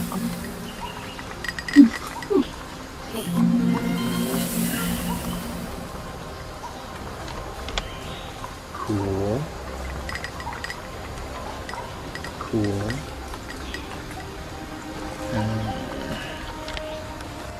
And her whirly sword. Oh, okay.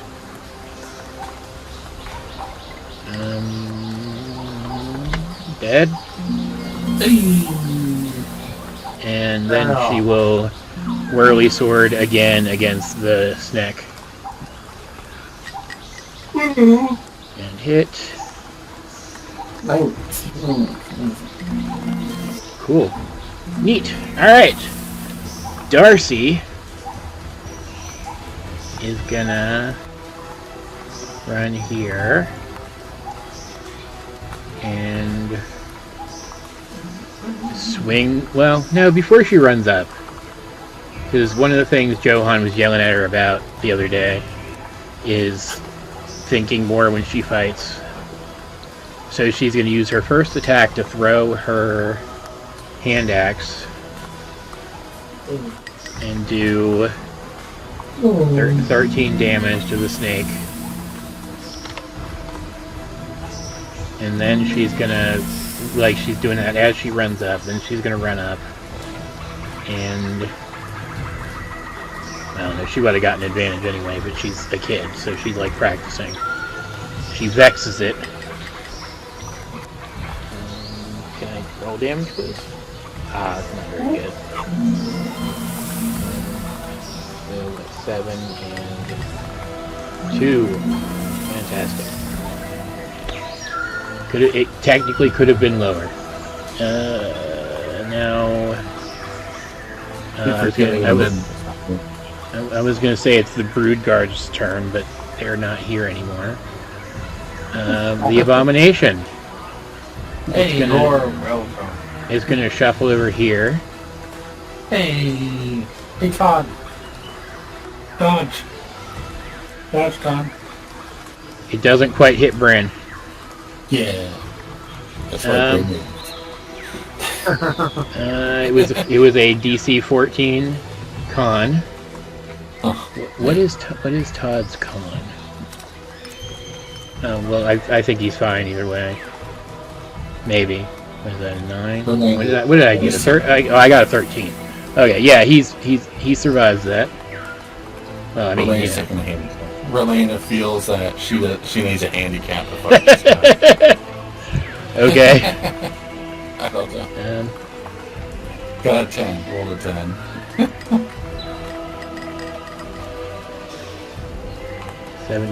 Okay, Todd does not die from that. Hey. Doesn't even get bloodied from it. And that's its turn. So, big snake. Snake. He's kind of panicking now. So he's going to try to. Now he's going to just bite at some people.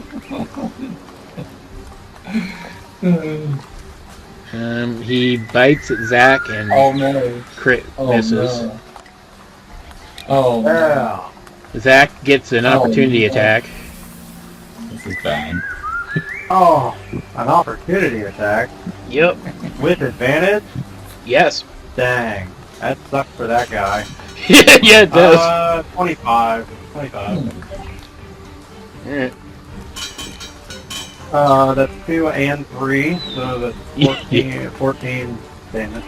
Plus The 5th level smite. 4. No, I'm not gonna smite him. This is great. I guess he's gonna try to bite at you again then, because you pissed him off. Oh, goodness. That is a 19.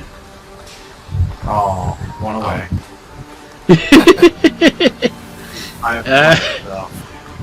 And now that's the other thing you guys killed. Okay, so back around to Johan. Oh, He's gonna whistle for Todd to run over and attack it. yeah, night prone.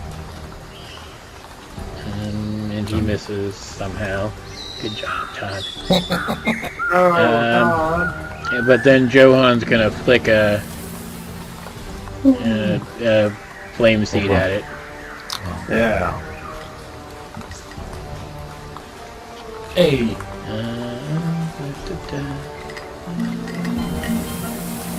21 and He's feeling like he maybe didn't need to use conjure minor elementals yet today, actually.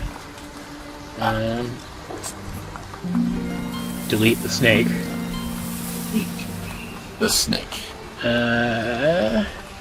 Verlerna. Yeah. Did it move from last time? Nope. Nope. Alright, let's go. Yeah, not great. Use one time. That's better. Time.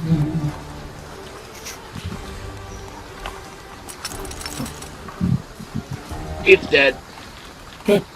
Wipe that shit out of our eyes. Alright. Oh, we beat him. Woo! Go team! Brynn or Verlena is going to attempt to find some fangs or cut out some fangs. She's able to... Oh, the one she killed. Yeah, she's able to get, like, the poison injecting ones out of its mouth. Good. That's fine. And as they die, the man and the girl kind of tentatively step out of hiding and look around there, and the guy says, "Are they all gone?" I don't know, is there more? Was there more than that? I don't believe so. Well, there. I didn't see any more. Says, "I don't know what I would have done if you hadn't come along when you did. I had guards with me, but several of them fell, and the rest of them abandoned me." I didn't actually think to ask this, though. Are these humans? The man is an elderly orc. The girl is a young shifter.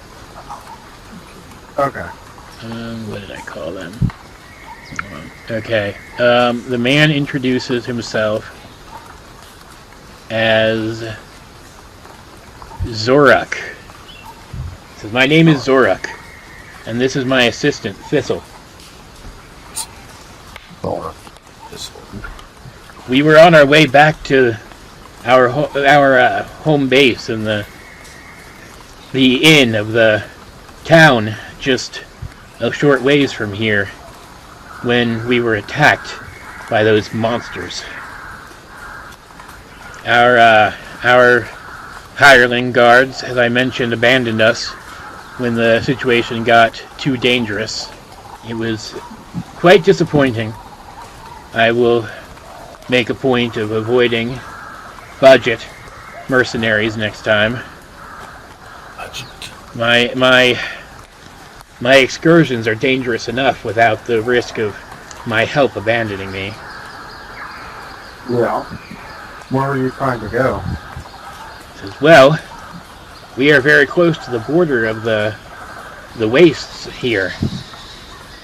And he says, "Thistle and I, we make it a point to venture into the wastes despite the danger and map the area, as we know that our ancestors once lived there, and many of their ruins still exist and are completely undocumented in modern times." He says, "We have made dozens of such excursions. This is not the first to go wrong, but it's the first to go quite so wrong."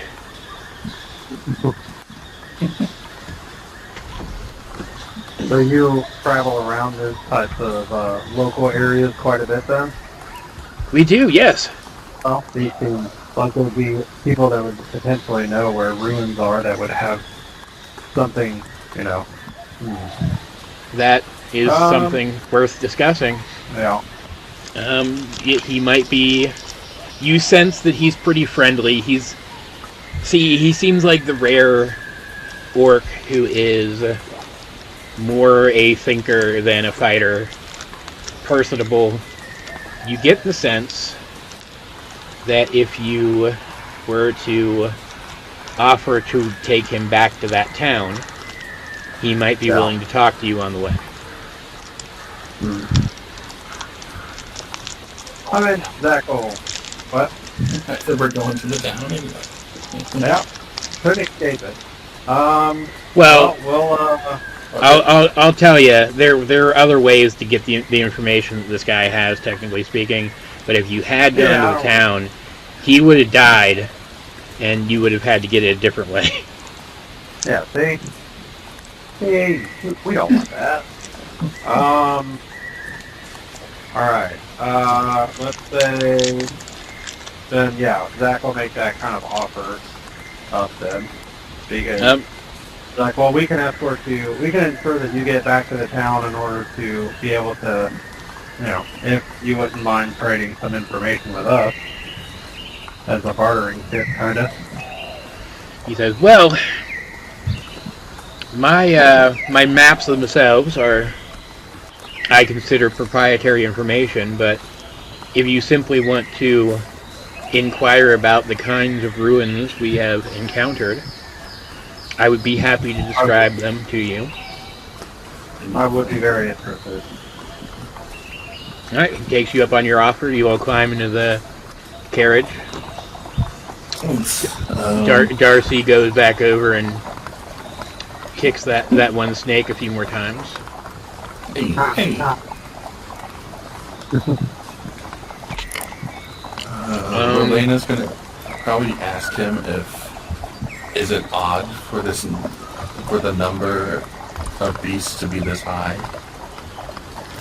He says, well, the Yuan-Ti, they are one of the few more tribal races which inhabit the wastes. There's those, and there are the lizard folk who have a tentative alliance with the crown of Orkania. Running into a group of lizard folk is not exactly the safest thing, but running into the Yuan-Ti is certainly more dangerous. That was slightly large for the types of patrols they tend to send out, but not surprising, considering we're not far from the rebel territory up north, and they like to fight nearly as much as the lizard folk do. I can imagine. It's the settlement of the rebels. You would start coming to rebel settlements probably another day's journey, maybe two. We don't often encounter them, though. Even when we do, they tend to leave us alone. They're thrill seekers, you see, and attacking an old man and a girl is not much of a challenge for them. And we certainly don't appear to have anything of value. You can see the girl's just kind of nodding to everything he says, You said she's kind of like a younger girl? Yeah, she looks like she's probably like student age. Okay. And he says, what exactly are you, what do you wish to inquire about the wastes? You're clearly outsiders, and your outsiders are rare enough. I wouldn't expect you to be going to the wastes, though. That's not the place I can imagine wanting to travel from another land to visit. It's dangerous, and there isn't much there. Now, I didn't go over it, but you guys do have like a basic description of what the ruin would most likely look like from the king. That you could, or yeah, so you could reiterate that to him. Then yeah, I'd reiterate that to him and ask if this type of ruin is something that he has come across, or they, I guess, have come across. He says, well, that would be, sounds like quite a large structure. We have come across many ruins. As I mentioned, primarily orcs and the lizard folk used to inhabit the wastes. a long time ago. And they had many settlements there. And the settlements themselves, some of them are quite large, some that I've seen, but I've never encountered a structure like that before. And I've charted almost 20% of the wastes myself. Does it sound like something that's even remotely close to something that you've discovered? Like maybe like structurally or, you know, something that could potentially lead us in that right direction? Says, no, nothing that I've discovered. But he kind of looks at all of you and says, are you perhaps treasure hunters? I believe I know the ruin that you're looking for. It is rumored to have powerful artifacts within it. Artifacts of the old Orc kingdom. I can certainly understand why you'd be interested in it then. Now, I forget when we... It's like, well, that's wonderful. If it's a rumor about it, there's going to be more than us looking for it. Yeah. Well, I'm trying to remember. Can I do I don't know if I can just ask or if I need to do like a history check or anything. From what the king told us about like Star Razor and that kind of stuff, is that something that is, I don't want to say, is that a well-known thing? Or is that supposed to be more of a hidden or like a... If I mention Star Razor to this person, are they going to have any idea? Or is it going to be like a... I mean, that's obviously this. It's well known enough that his plan is to use the finding of it to reinforce his position. So yes, people would know about it. Okay. I'll ask if maybe in their travels have they found or heard or anything of any type of remnant of this artifact, other than just what he just said about this specific one. Because he just said that there's a one that he knows about, right? It's just he has no idea the location. Yes, he kind of snaps his finger and he says, "I knew it. I knew that's what you were looking for."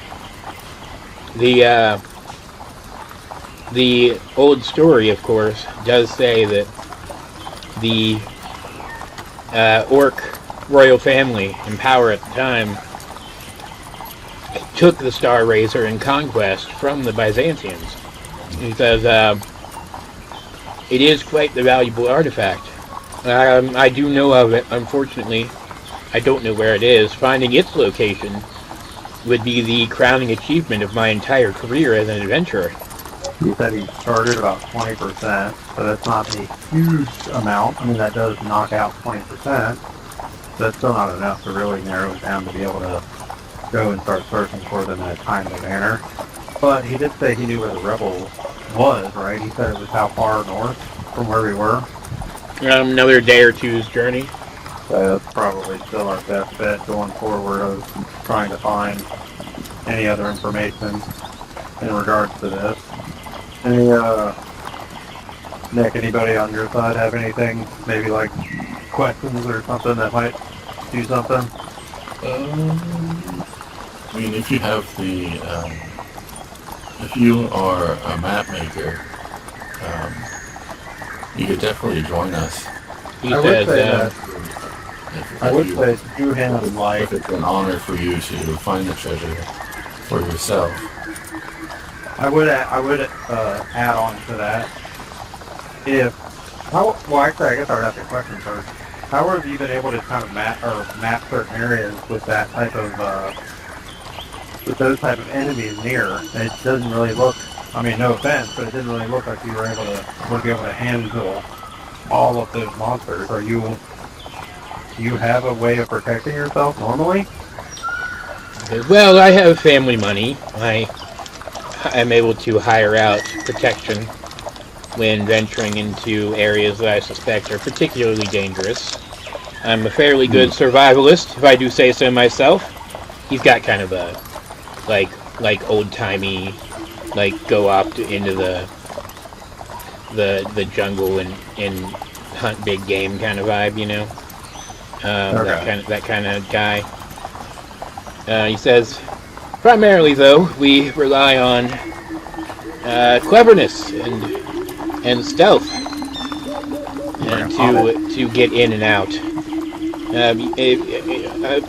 If you were to look at my maps, I'm not saying I'm going to show them to you, but if you were to get a look, you would see that we mostly keep to areas near the edge of the wastes, so that we can make a quick escape if we need to. But we have ventured a bit deeper from time to time.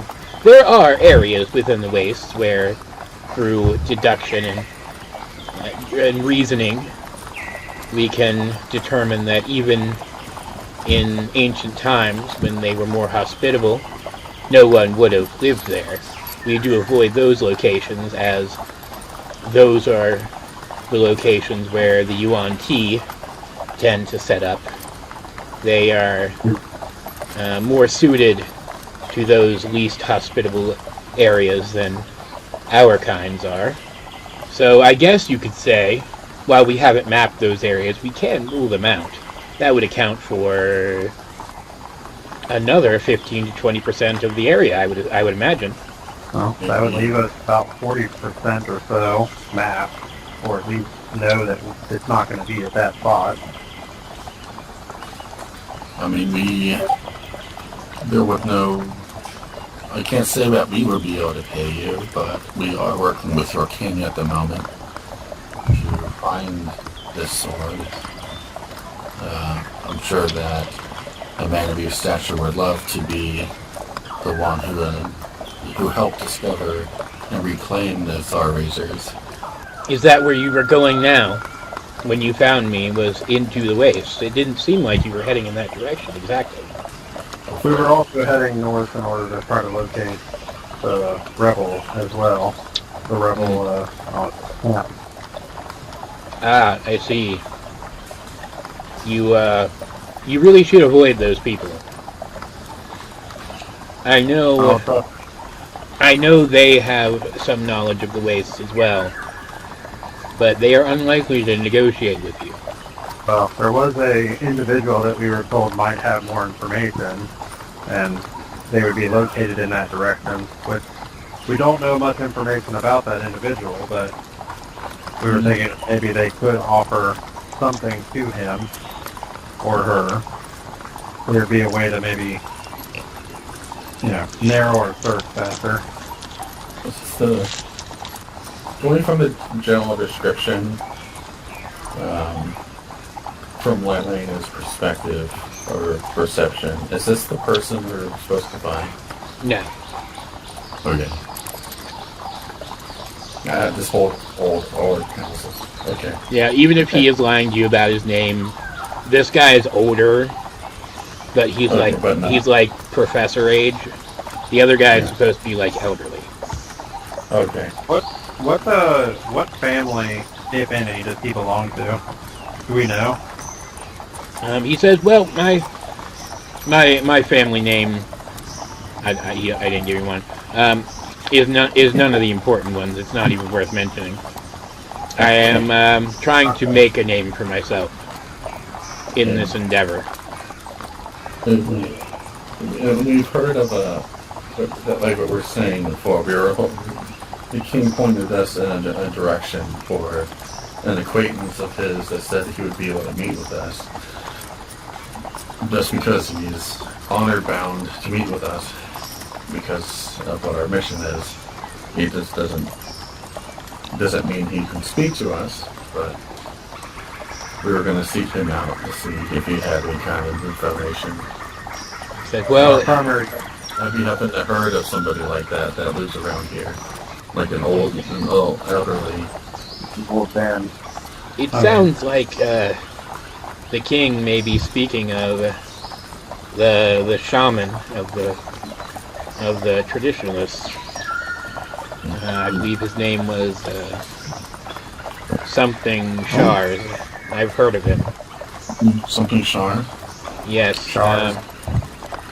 He, name. More than what we had.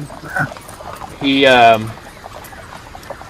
from what I have heard, because the rebels do not always cause trouble, they sometimes are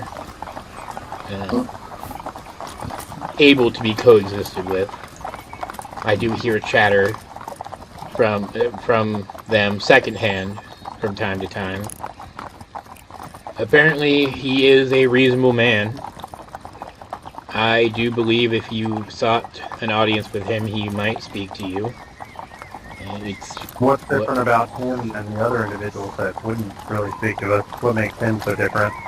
He supposedly has a demeanor, I suppose it would be similar to mine. He's a man of words and knowledge and reason and honor.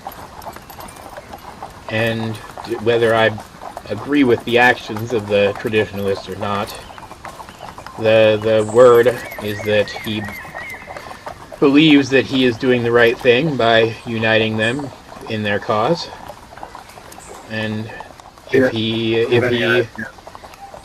is not a nefarious man, then he will keep to honor and he would listen to you. But I would have to say, and he kind of looks at his assistant, Thistle, and they kind of have like a silent agreement passed between them. He says, I would say if you are heading that direction and you do hope to meet with him, I would not be able to come with you, at least not at this time. While he is a reasonable enough man from the stories I've heard, that area is quite dangerous and I would not feel comfortable there. You guys are kind of coming to the town at this point. And he says, but I will say this. I and Thistle will be remaining here in town. We have a permanent room at the inn. We will be spending at least the next couple weeks planning our next expedition. Should you learn anything of interest in the rebel territory, and should you return from doing so, perhaps then you could seek us out, and I would offer my help again. Do they know a general, or I guess, do you know a general location of this settlement, of where we could go? Because you know at least the area to where it's going to be dangerous, but, you know, could you provide us a map or anything of that nature that you would have gone to or near that area? He pulls out a mostly blank region map. It looks like one that maybe he was scribbling directions on for one of the hirelings or something at some point. And he said, you were heading, and he kind of writes out a direction. You were heading this way when you arrived to help me. You would need to go, and he kind of curves off of that, a bit more east. And then simply follow the road towards when it starts to fade, and just keep going in that direction, and you should come to what is rumored to be sort of the central camp for the traditionalists now that they have started to unite and exchange manpower. I can't be sure of the exact position, as again I have just heard whispers, but it would be my guess that this is where it is, roughly speaking. He kind of circles it, and he says, I would assume this area, as they are seafarers primarily, and this is, as you can see, on the coast. He says, if you're interested, now that we are back in town, I could treat all of you to a drink at the tavern to thank you for helping me. I don't know that I have extra funds to pay you, but it is the least I could offer, a round of drinks and perhaps a quick meal. And if you do that, you'll get your short rest immediately before you set out again. I'm just saying, payment of any kind is not required. Zach will kind of look at the group and just see kind of what their thoughts on it. I mean, I'm, like Zach, fine to just continue traveling, but I also don't know what's the time difference between traveling there from where we were. To get back to kind of where you were, Yeah. it'd be like, I don't know, like 20 minutes back the other direction to get back to where you were. Oh, it's the sun's starting to go down, so you'd have to stop and camp soon anyway. So it's really up. You got like you can. Well, again, I guess I'll look at everyone else in the group and just see how they're kind of feeling about it. Because like I said, Zach can just kind of go or not and be fine just camping. But if it's only a 20-minute distance between the town and then where we just were, I guess we could stop for the night. Because what was the original timetable way back with the king? He was trying to do it in like a week, wasn't he? The next couple of weeks. Okay. Yeah. I guess we can hang out. You can keep questioning him. He is not going to be super forthcoming with any more information about his expeditions, though. This is, as he mentioned, like he's trying to make a name for his family. He does consider it proprietary information and wants to kind of keep it to himself. He doesn't really have any more suggestions of where you could go, but you guys can pal around with him for a while. Is there any hints of what that the sage, like if he likes certain foods or certain drinks or anything like that? Oh, I wouldn't know anything about that. Is there really an uncommon kind of alcohol here that we could probably present? That we could present to him? Or? Well, I imagine if you this tavern doesn't have anything too impressive, but I imagine you could get a nice enough bottle to take to him if you wanted to. Offering a piece. If I've learned anything from my brother Dalrock is alcohol can sometimes be a nice icebreaker. It can help break some tense situations. He says that it can. Quite a clever idea. You can tell he's a bit nervous for you guys heading up that way. But he's trying to stay personable about it, Mm-hmm. And you're able to find like the stuff that they had back in the palace, for example, was way better. But there's a decent bottle of like top shelf, I don't know, like a rum or something that you're able to purchase for, let's say, like 10 silver. That would be like the tavern's like special occasion drink. But like you could just buy the whole thing. He'd let you do that. The bartender. Well, I would say that we would rest up, and then I doubt really anything else is really in the town. I assume this is kind of like what we thought, kind of a nothing small town. So, yeah, I mean there's a like a fishery, a mill with like one of the mill wheels because there's the river running through. A blacksmith who you can tell very rarely has to make anything bigger than a nail or a horseshoe. There's a stable, the inn, and the tavern attached to it, and then like the smattering of houses. There's like maybe 50 people here total. Yeah. There's like there are orcs here, so there's like a fighting, like a little area set aside to be like a fighting arena, so people can beat the shit out of each other if they want. But like that's it. Mm-hmm. Well, we're just gonna hang out at the town for the rest of the night. I would say we would get in our training. Yep. and then rest, and then get up and go. First thing. Yep. Go ahead and roll your rolls. Well, Megan didn't do great that time. Zack did a crit fail, so he just totally dropped it. Jeez. He's Okay. like, well, nope, that's not gonna work.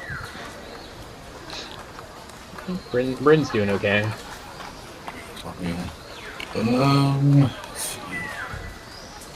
No self. I think Johan's gonna start working on something too. You notice that he. How do I want to envision this? Let's do a leaf, because I'm reflavoring something. He is going to take. He's going to find a kind of dried out leaf, and he's going to concentrate on it and try to imbue it with magic. His nature and his arcana are the same. That's what I would probably do for that. So let's just do either one. And it kind of glows with like streamers of orange light, but then it like bursts into flames and burns up. He kind of scoffs. Are you sleeping in the inn tonight, or are you gonna like travel on from there and make camp, or what? I mean, I'm good with traveling on until it gets dark enough to just make camp out, just because. Okay. Like, I would rather Zack, like, kind of maximize the amount of time that we have, because it wasn't like a hugely, hurtful fight, so I feel like most people are relatively okay to do it. Plus, we're going to do a long rest anyway, depending on where we stop. So Yeah, I mean, yeah, well, I mean, like, Megan took literally no damage. Johan took 22 damage total, so he's 1 point down. Like, you guys are fine. Yeah. So you travel a couple more hours past where you were before it's dark enough that you feel like you need to stop.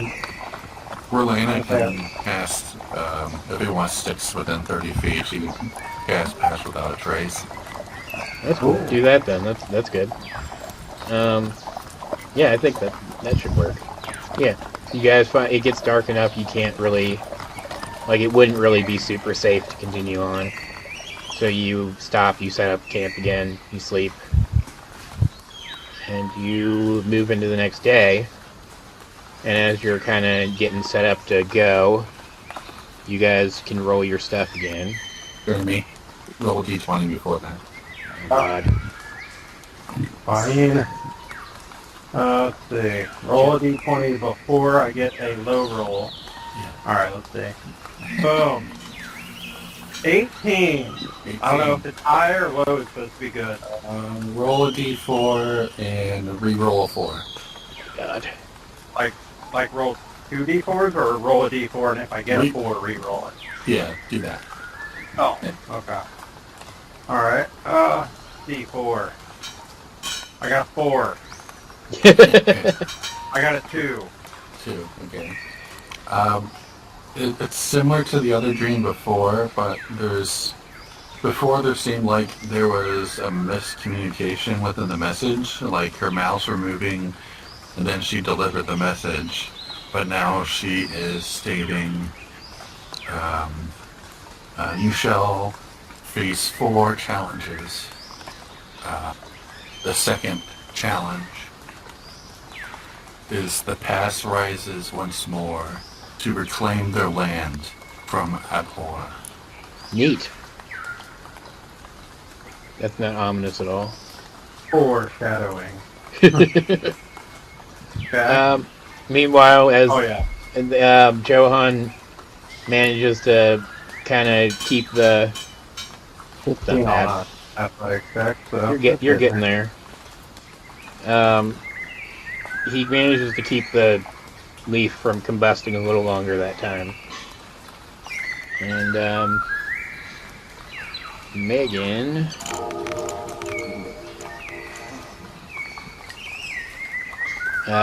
gets the feat.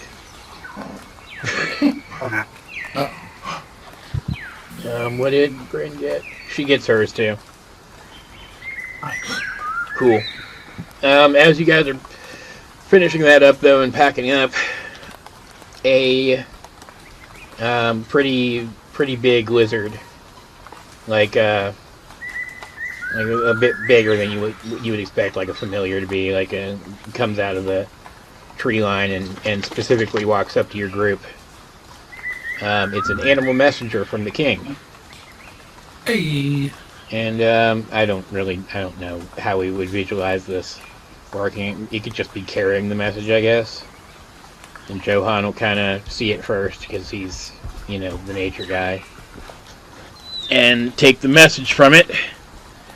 Read over it. He says, hey, it's from the king. Mm-hmm. He got our message. Mm-hmm. He thanks us for informing him that his daughter is likely this Dura Shagar. And he authorizes us to leverage that information if we encounter her again and we feel like we might need to get her to listen to us. But doing so could also cause her to become hostile, so we should use our best judgment. No help there, and I would have suggested that anyway. He keeps reading. He says, he also thanks us for warning about the Murgrogs and their scheming. He says he always assumes they're scheming something. And he already confronted the Patriarch, who swore on his honor that he knew nothing of the attack. And unfortunately, with only the word of a single mercenary who could have just been lying, he can't accuse their family of anything more substantial. Otherwise, he would completely alienate their family and all of their allies and possibly start a civil war. So he's going to allow them to continue operating as normal while he keeps an eye on them. He seems to suggest here that he's also going to be investigating them a little more closely now. Alright. But it's a shame they're going to still be up to stuff. We'll have to keep an eye out for any additional attacks, I guess. So that's about it. That's about all that's here. It seems like the key gist of it is that he's glad to know that his daughter's probably still alive. No, is Okay. still alive. Yeah. We just saw her, like, there you go. Alright, She could have died. She could have died since then. You don't know. True. A pirate's life for me, but it's also pretty dangerous. That's true. And Johan he tosses the animal a copper coin and it leaves. Like, well, Like, oh, thanks. Is it sitting there, like, expecting it? Is that what yeah, yeah. Give me my tip. And he's kind of like, well, that wasn't super helpful, I guess, but at least we know he knows. Yeah. And before we move on to anything else, I need to go feed dogs, so I'll be back.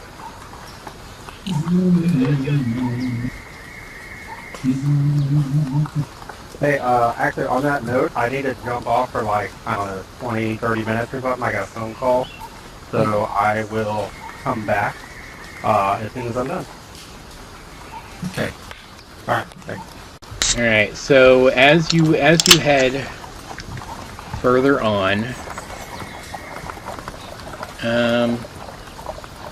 you start to notice the paths are becoming a little more like numerous but sparse and like less official looking, I guess. It's more wildernessy here, which is something that they had said would start to happen when you were getting closer to the rebel territory. You're kind of skirting the edge of those wastes at this point too, and you recall that the guy you talked to did point out that the map guy? yeah, that there were other groups that kind of live along here. Aside from the Yuan Ti, there are also lizard folk. Yeah, that's right. So you're kind of keeping an eye out for both of those. And it's only because you are that you... Where are they? Let's see. Roll. Let's have Ray and Johan roll, like, perception. See what they kind of average out to getting. Okay. She notices first. And then he kind of picks up on it, too. That you're kind of being surrounded from inside the, like, tree lines and stuff. People are kind of keeping distant from you for now. But there's definitely some party out there watching you guys, trying to kind of position themselves. You're welcome to continue on, or you can kind of stop and confront them now if you want. I would say I'd want to confront them now. Alright. Get the You map. say that they're as bad as Young T or just... You don't know yet. So, You don't know. okay. Let me get the map set up real quick. Another group of baddies. Possibly. I'm trying to add more encounters. This. Oh no, I appreciate it. Because I realize I'm going back and editing the old stuff. I realized that like most of what we did was talk. And like there's nothing wrong with that, obviously, but like I'm sure it could have been more engaging. Where is this last guy? I hate this stupid. Well, did you get a long rest at the end of the thing, or was that a short rest? You got a long rest on the road after you left. Okay. I need to remember, or not remember.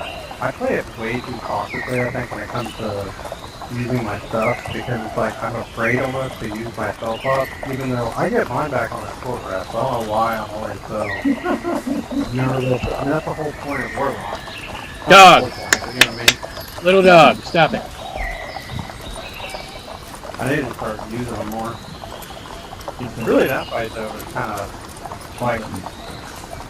Huh? So keep that mindset. You're not done yet.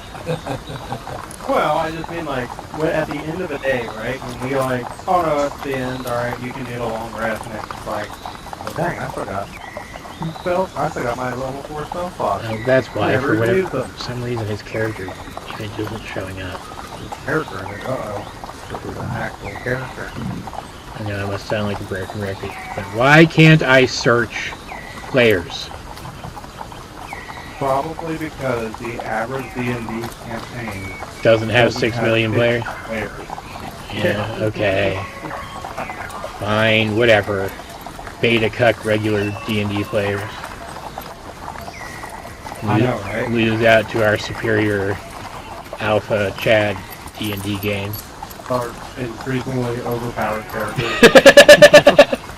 It's more fun that way. I want to be a goddamn superhero. I'm just going to use Donald and Steve for our horses right now because I don't want to deal with it. Alright, so you said you want to stop and confront these guys? I would say to stop and just be like, can we help you? Like, maybe not just be like mean about it at first, but definitely be like, well, yeah, can we help you guys? Elaine just be like, you guys can come out. Like, we can obviously see you. Elena's one does. If you're not going to come out to me, I'm going to come to you. Yeah. You're trapped in here with me. Nope, I think you're the one that's trapped with me. So what does Megan think of relaying this harvesting? She probably just thinks it's like a cool hobby kind of thing. It's pretty much. It's pretty much our habit, really. Much an habit. You guys are kind of pulling through. You like, let's say you stop and you kind of turn the cart around, and everybody kind of piles out. And then does Berlerna want to actually speak? Yeah. What would she like to say? This guy's been following us for a while now. Either it's like if you want to guide us through or go on, you can go ahead and do it. I think Johan would kind of hop down and he'd add to that. But if you don't, you should still probably come out. Tell us what you actually want. Nope. And you hear a rustling, and a guy steps out of the woods there. A lizard guy. Looks pretty similar to the lizard guy you met back in Blackgate. Because, you know, all lizard guys look the same. Right. Wow. And he says, It looks different from the antique. you're not welcome here. Go back the way you came. Well, never mind. I guess we talk. He's gonna be the voice. Sorry. Go ahead. What was that guy, like the partial name for that guy again? Oh, the shaman? Yeah. You heard a surname, Shars. Summer. Who's sorry? We're just on our way to seek audience with the shaman shards. We have no qualms with ever. If you tell us we're going a certain way, that if you're telling us that the way we are going is wrong, and that we should not be going, and we're heading somewhere that you guys are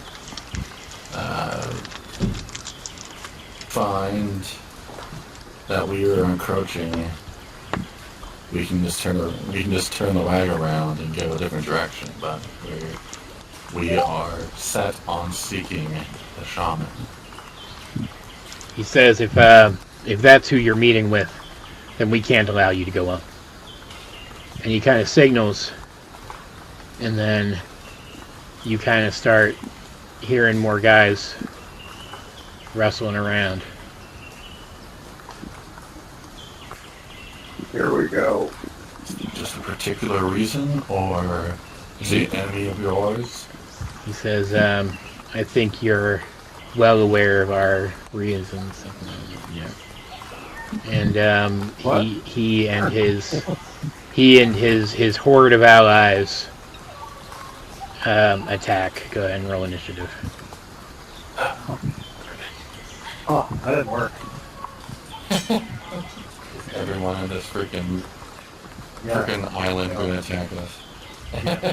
No, not everyone. Yeah. At least they didn't attack us in the morning. I mean, I heard Darrock say that was a bad idea to say whenever someone says to wait till morning, don't do it.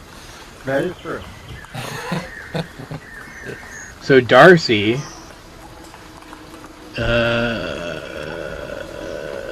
gonna do. I forgot the long rest here. Hold on. It's gonna use the jump spell because it's awesome, and she's gonna jump right at this guy, and she's gonna attack. Great job. That misses by a lot, actually. Oh, by a lot. Okay. Well, by enough that it wasn't like it was bad. But she swings again and misses by more.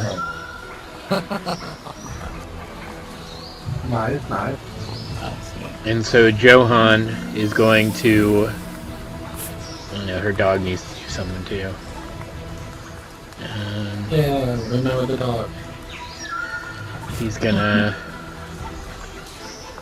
This doesn't have fucking grids, does it? He's just gonna run at this one, trying to make his way over to Darcy and try to keep her alive. Oh no. That was great. Real bad luck for Darcy starting out. Yeah, he just misses. And Johan is going to... You know what he hasn't done for a while? Let's do something he hasn't done for a while. Where's he at? He's gonna summon Crispy. Summon him there. So Yetrisk has to roll Dex. Where is he at? There he is. His Dex is okay. He still fails. Takes 6 fire damage. And then Johan is going to have Crispy teleport himself and Darcy behind him. And Yetrisk has to make another Dex roll. He saves that one, so he doesn't take damage. What's that? Zack's turn. Oh, and Crispy will kind of attach himself to Johan's back. Let's see. I will... Oh, hey, the killer puppies finally went to sleep. Wait, there's a lizard folk vomit. Mm-hmm. I'm gonna attack him. Alright. Yeah, It's a ton of people. 30 to hit. That definitely hit. That does 19 plus 5, so that's 24. And then Draconic Charge. Cool. 30 damage to him. Is he down? Yep. Oh. I'll then move there, and then I'll do my second attack against the lizard folk dude on the left. Aww. Roll severity. 44. You just miss. It's fine. Alright, I'll use the bonus action attack that I got for knocking a guy down to 0, and I'll attempt to attack again. 26. Hit.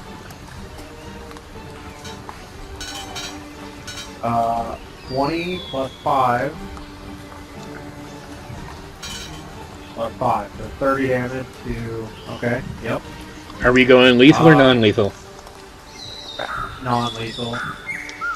Mm-hmm. And then that'll be my turn. Okay. It's the named enemy's turn. Neat. He's gonna see Johan snatching the little girl back from him and very pointedly not attack them and instead go after Megan. Oh boy. I think that was the worst option. Well, yeah, but, you know, at the very least, he didn't attack a child. Yeah. Very good. And he swings. And she'll pop a wing. So he swings again. And hits.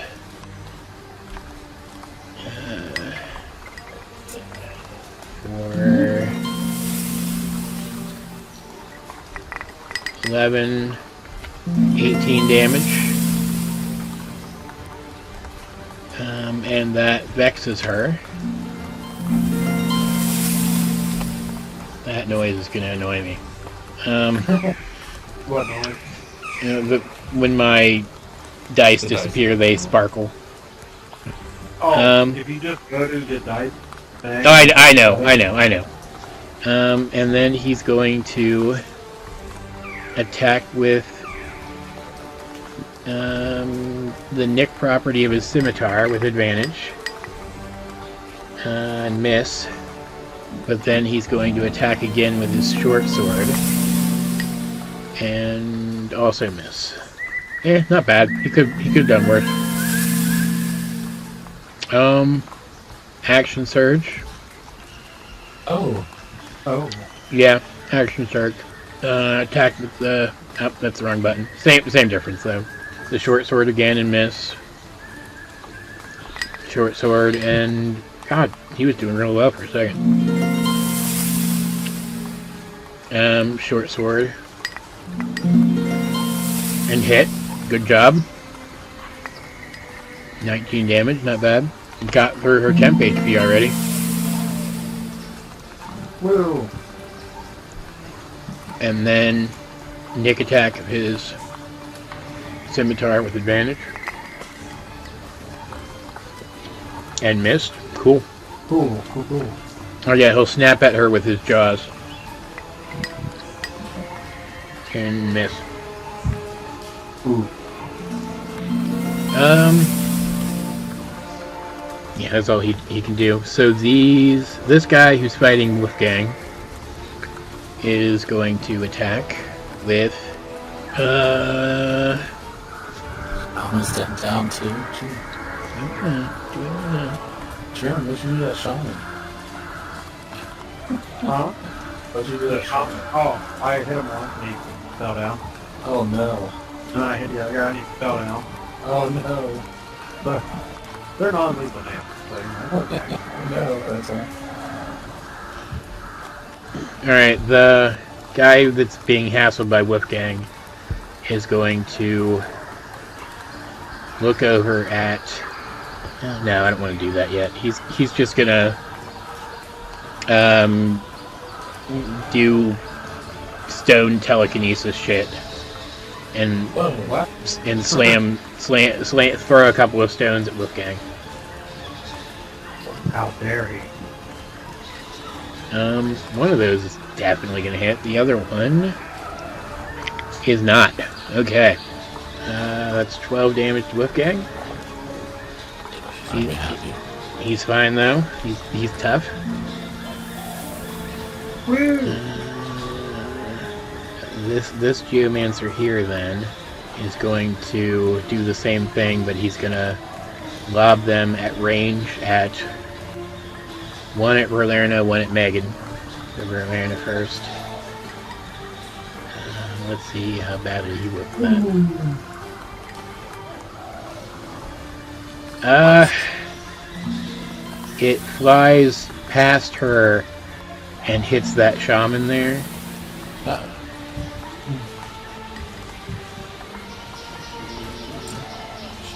For 9 damage. And the one at Megan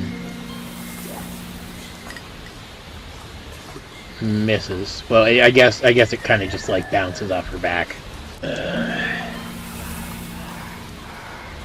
Cool. Berlina's turn. I have some question.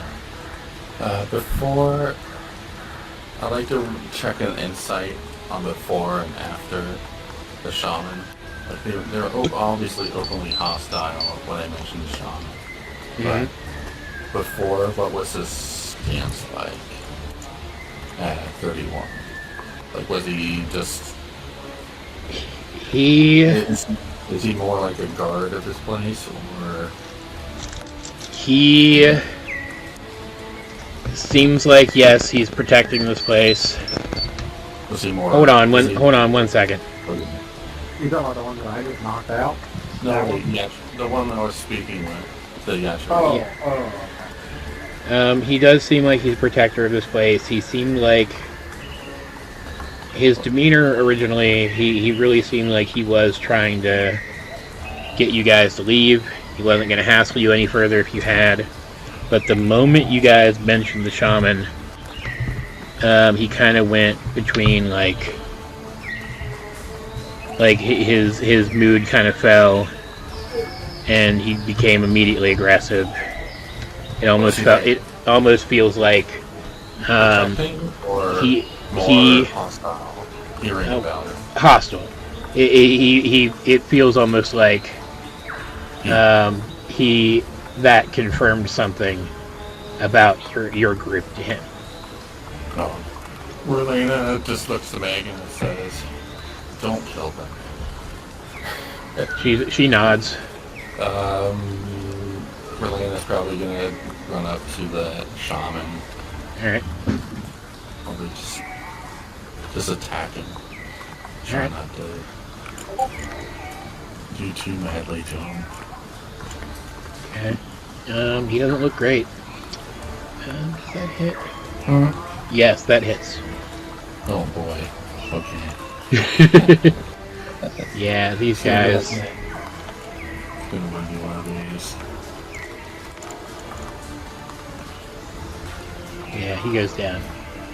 Okay. It wasn't even a contest. He's dead. It's non-lethal. She's Yeah. just hitting him with the back of the sight, so.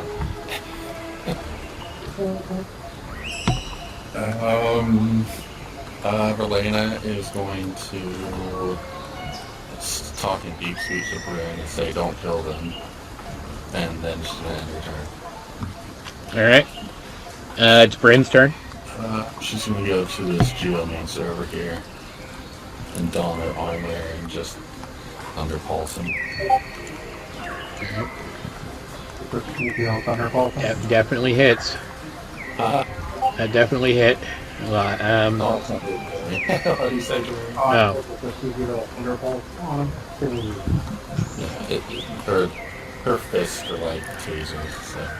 What was the damage from that? It's not fucking showing up. Hold on. Thunder damage? No, like the amount. Oh, 22. He is still up, but Okay. not like he's teetering though. It is. Where are they? This guy here gonna attack Zack. Why? Oh yeah.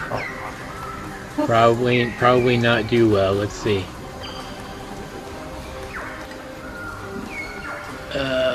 He bites at you, and that is an 18. Yeah. And then he slings a rock at you. That is 21. 21 hit. That is 10 bludgeoning damage. And you are knocked prone. Oh So no. I guess he knocked you off and then. He does not. So first off, 7 damage back to him. No, if you would kindly take a journey back with me to, I think it was the beginning of the second arc. Downrock gave Zack a saddle, and his Right. dismounted against his will. Right.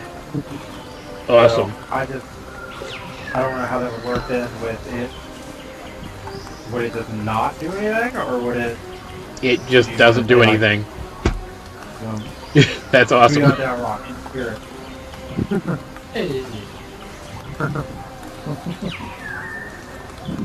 Megan's cat kind of wanders out while this is happening. He's just kind of sitting there licking its paws. This guy over here is gonna Oh, this guy. run at Wolfgang and try to bite him and succeed. That's sweet. Oh, neat.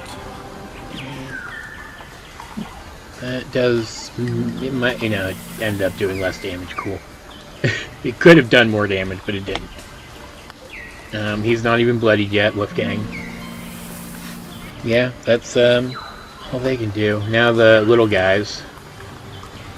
This was going to try to get in behind Merlana and attack her. Yeah, it's not going to hit her, probably.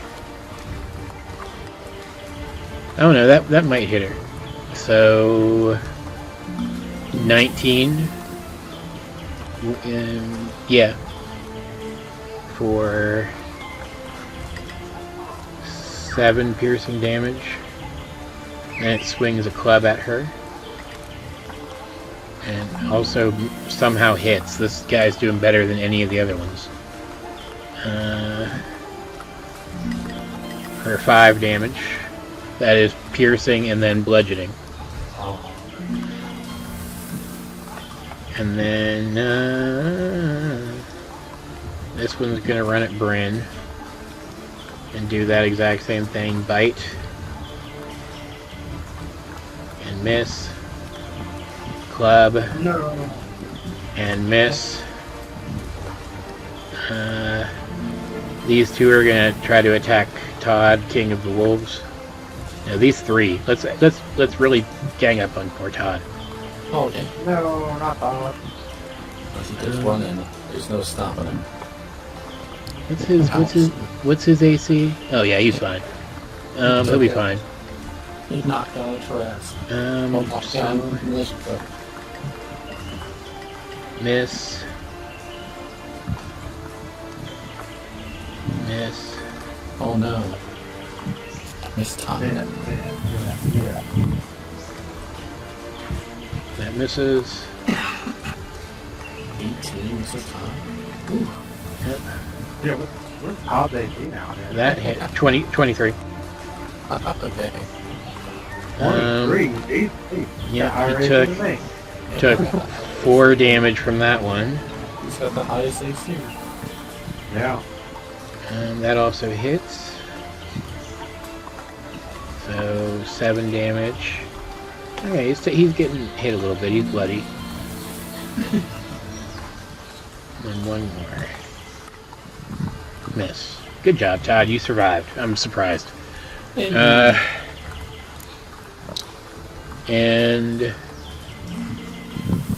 there's more of them. Hold on. This one is gonna run at Johan like a freaking idiot. Like a freaking idiot. Miss. Miss. Are there any more that I'm not seeing? I put like 1 million of them out there. But we already like knocked one of them out. No? No. Next it would be the shaman, but you already beat him, so let's cross him out. Take it on the spellcaster first. And then it's Megan's turn. She is going to use her cool anime character teleporty thing and teleport here. Advantage. That definitely hits.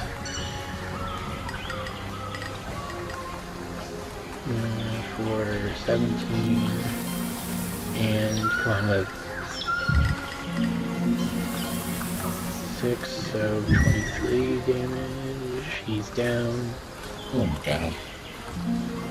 And then she's gonna move a little bit, teleport here, here, yeah.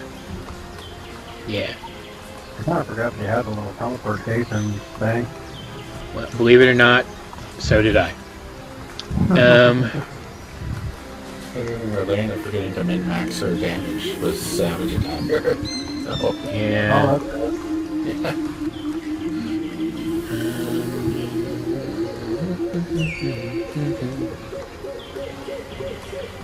And she teleports again.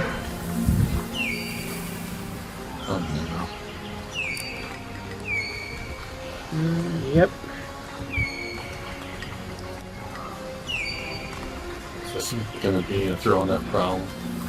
Throwing that Blizzardman that problem instead of a problem. That is 20 damage. Ooh, he's still up, technically speaking. But then she's gonna run back over to this guy and teleport the rest of the way up to him and attack one more time.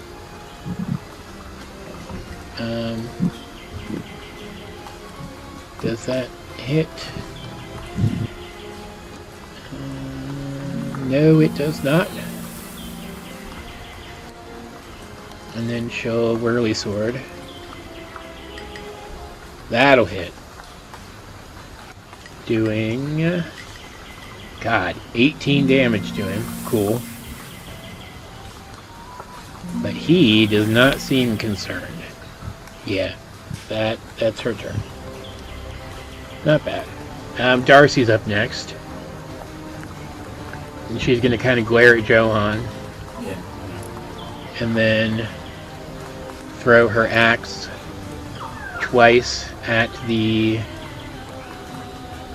Geomancer, I guess. So one hit for minimum damage. Good job. I mean, it's still pretty good because they're weak sauce, but you know. And then advantage with the second one because he's vexed. Hey, just above minimum damage. Fantastic. Good job.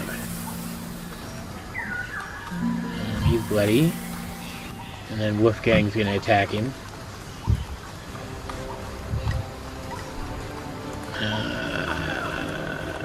What is that? 13? That hits exactly. 13 damage. He's down. Johan's turn.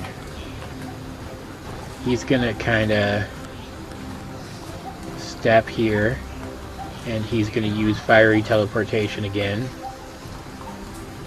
to put Darcy back up in the seat and himself up here. And both of those lizard folk have to make saves, so I'll just roll both because I'm pretty sure they're both 0. They fail and take 7 fire damage, and that was a bonus action. So then he will, I guess, fire his sling with True Shot or True Strike. Yeah. At the Sovereign. Hit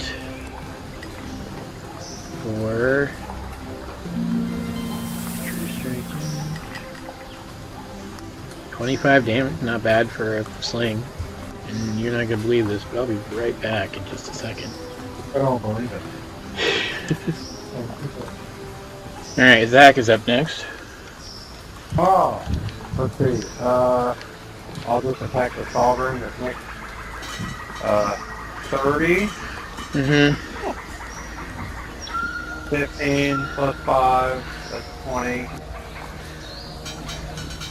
23 damage to him. Okay. He's still up, right? Yeah, he's still up. He's pretty good. Okay. 24 to hit. Let me check. Yeah, that hits. 17 to 22. Could have shield. I don't know. 28 damage. Cool. He's bloody. And then, oh, okay. But I'll just make it pretty honest. We didn't. I am just gonna pass. Alright, it's the named one's turn again. He's seeing his friends go down. Oh my god. And you see him kind of signal something over his shoulder. Okay. Oh, here we go. They call him the big gun. What is that? And you see some rustling in the trees back there. And another figure kind of steps half out. And Hello. let's do... did I give you that one thing? I did. Let's do that. Why are you asking this question? She's going to cast a mass healing word. Who is? The figure that just appeared in the tree line. Over here. Oh, come on. Frickin' work. This person. Oh, that person. When I get 11.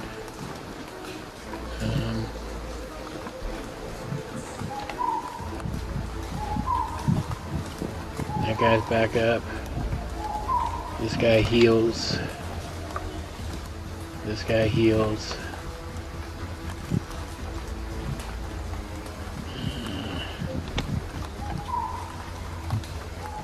This guy's back up. These guys are still bloodied though.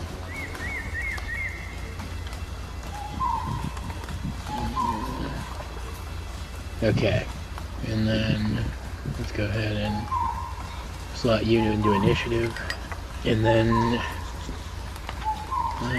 bonus action. Yeah.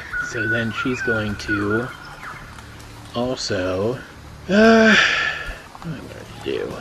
Let's say she's gonna move here. Yes, move closer to me. Move there.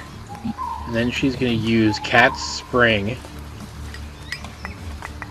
to launch herself here and attack Verlerna. 22 to hit for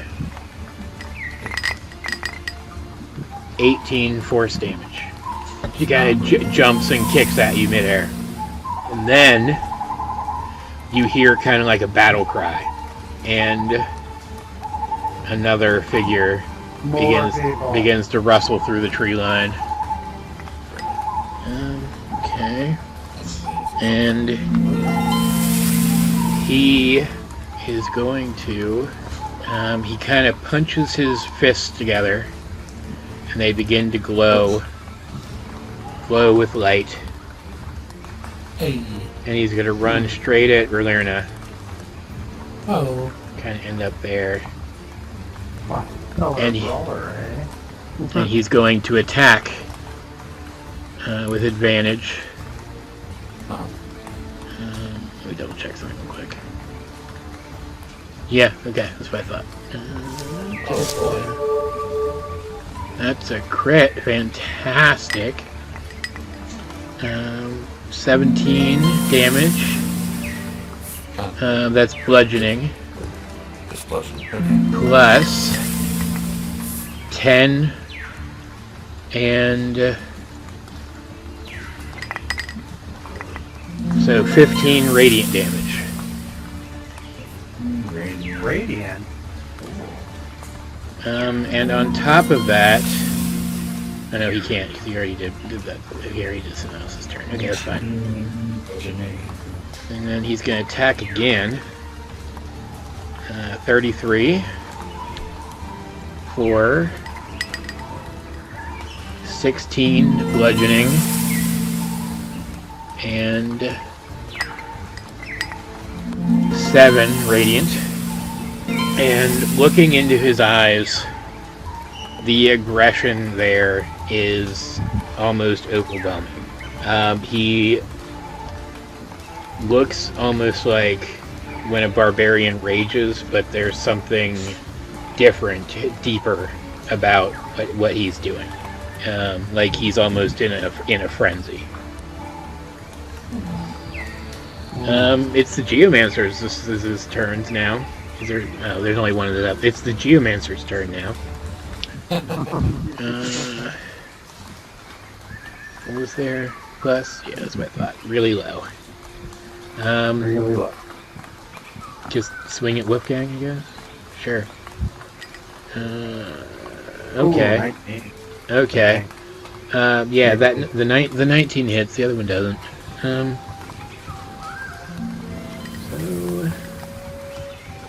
is that 8 damage? Cool. Wolfgang is bloody,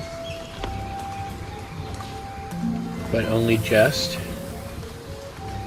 Berlerna's turn. Well, the first thing she's going to do is... Who is the man that came out of the... Who's the monk that came out of the trees? Does he not have an image on purpose? No, it's supposed to be just like a generic lizard folk face, but like for whatever reason it's not showing up. There's nothing special about it though. Okay. Oh. These I just found like generic guys. Can I like do a review of these guys? There's the art of the woman. There's the art of the guy that we talked to first, but like they seem pretty standard. Their gear is pretty standard. Like roughly hewn, like steel or iron weapons, some stone weapons, tribalish stuff. I'm kind of thinking I have one of two things. Definitely need to take her out, A bit of drawing that I'm doing. but pay no attention to the man behind the mirror. Well, I'm just trying to see like actual sizes of things. Okay. Okay. This was not a great map. I should have looked for a better one. It's fine. I just like the mammoth. Relena is going to use Blessing of the Waving Queen to get out of that stomp hole. Probably smart. 30 over here. And Relena is going to take out her crossbow and shoot at Edry. Okay. That hits. Oh, that's a critical because of my focus critical. Oh, right. Cool. Or 21 points of damage. Not bad. She's going to vex this time with the crossbow.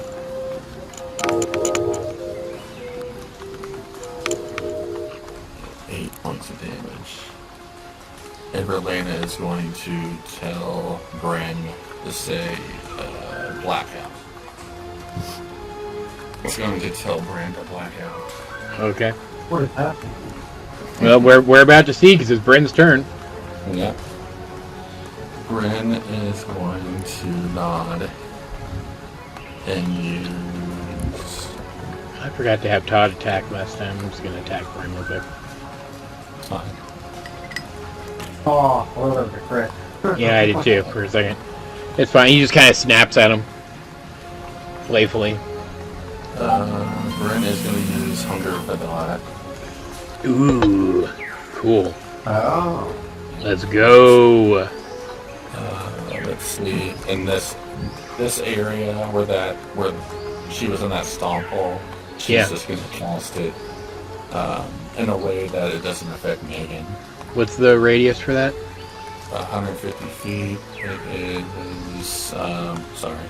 It's like 30, right? Or something? Need that. Where did it go? It's probably down here. It is 20 feet. Okay.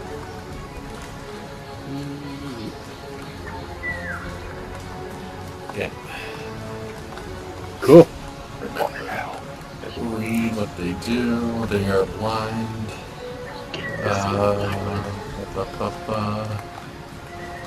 Unless they have no light measurable or otherwise can eliminate creatures within our fully blind, have the blinding condition. Starts its turn there, takes 2d6 cold. Any creature that ends its turn there must succeed a dex save or take 2d6 acid. Okay. Do I have any other bonus actions I can do? Brynn? I do not. That's my turn. Okay.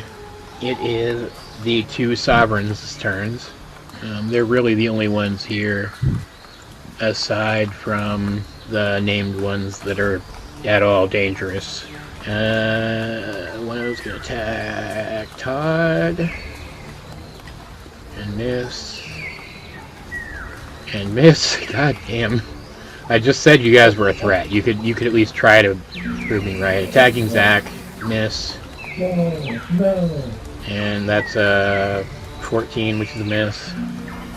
Good job, guys. Fantastic turn. The generic lizard folk are next. Are there any? Yeah, there's some of them left. Okay. That one was not supposed to be hidden. I don't know why he was. No. Attack Todd. And miss. Attack again. And hit with that attack. Yeah. I have to ask Nick. Is Arlena and Brynn pictures ever going to be updated, or they're always going to look stressed out? I do forget. Then the other one. Just background color. No, they're stretched damage too. Oh, they're stretched image. Yeah, look at Brynn, like she's like Yes. stretched. I can't tell. This one's gonna run over and try to stab up at Johan, which is bad because now you've caught his attention. One of those is a crit, so that did a whole 7 damage. I think Johan's about to go down. Who's exaggerating? Then this one over here, he has to roll something, right? The one that's in the area. He just takes the damage. Okay. He takes third level spells. He takes 5 points of cold damage.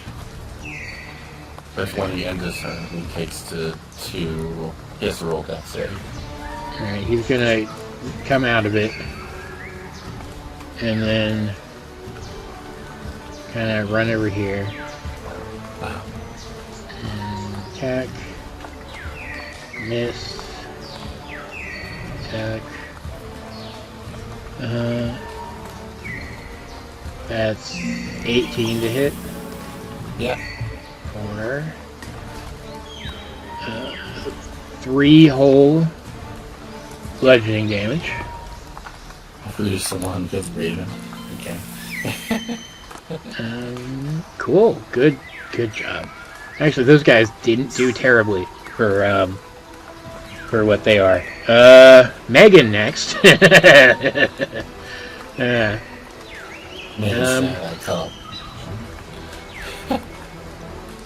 I think Megan's just gonna leave the ones that are in there. She's gonna teleport here and teleport here and attack with advantage. Not that she needs it. Yep, definitely doesn't need it. Do I need to even roll the other dice? No, I don't. He is down. Leave it out. And she kind of steps there, teleports to this guy. Come on, here we go. Oh, he was already weak anyway. He goes down. Cool. And now she's got Whirly Sword out, and she's just kind of like, well, what do I do with it then? So she's gonna start over this way. Yeah. All right. That's her turn. Bringing it back around to Darcy, who's gonna hop down here. Oh, hey! Hey! Awesome. There they are. Hop down there, and as she kind of jumps, she's gonna toss her hand axe at the geomancer that's fighting Wolfgang, and hit for was that 14 damage? Yeah. He is down. And then she's gonna advantage attack the guy that's very stupidly attacking Johan and hit for yep 17 damage total. He's not quite down yet, but he is bloodied. And then Wolfgang is going to snap at the Sovereign. That's a 25, which is a hit. Ow. For 11 damage. Cool. He's not bloodied yet, though, the Sovereign. Johan next. He's gonna teleport here with fiery teleportation. Yep, that's a fail. So no, he's just gonna leave her there. That lizard guy is down now. I like using Crispy. I need to do that more often. And then he's going to attack the Sovereign. Hit. Cool. Any modifiers on that? And then advantage with his other sword.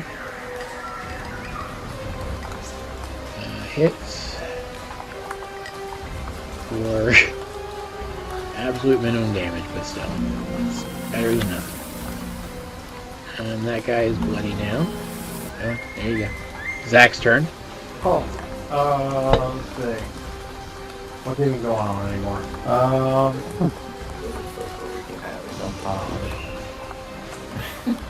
Where's Todd's over there. Poor Todd. He's fine. He's holding him off. Where's that? Alright, I'm going to. Let's see, the only people that's up in the top right, or those 4, right? So everybody is 5, Brynn, and they're all down. Oh no, that's it. The 1 lizard sovereign over by Wolfgang is up. Yeah. The 3 lizard ones by Todd, and then the. Okay. Todd's over there like, wow, you guys want to play with me? You're so weak. I want to look at something. Oh no.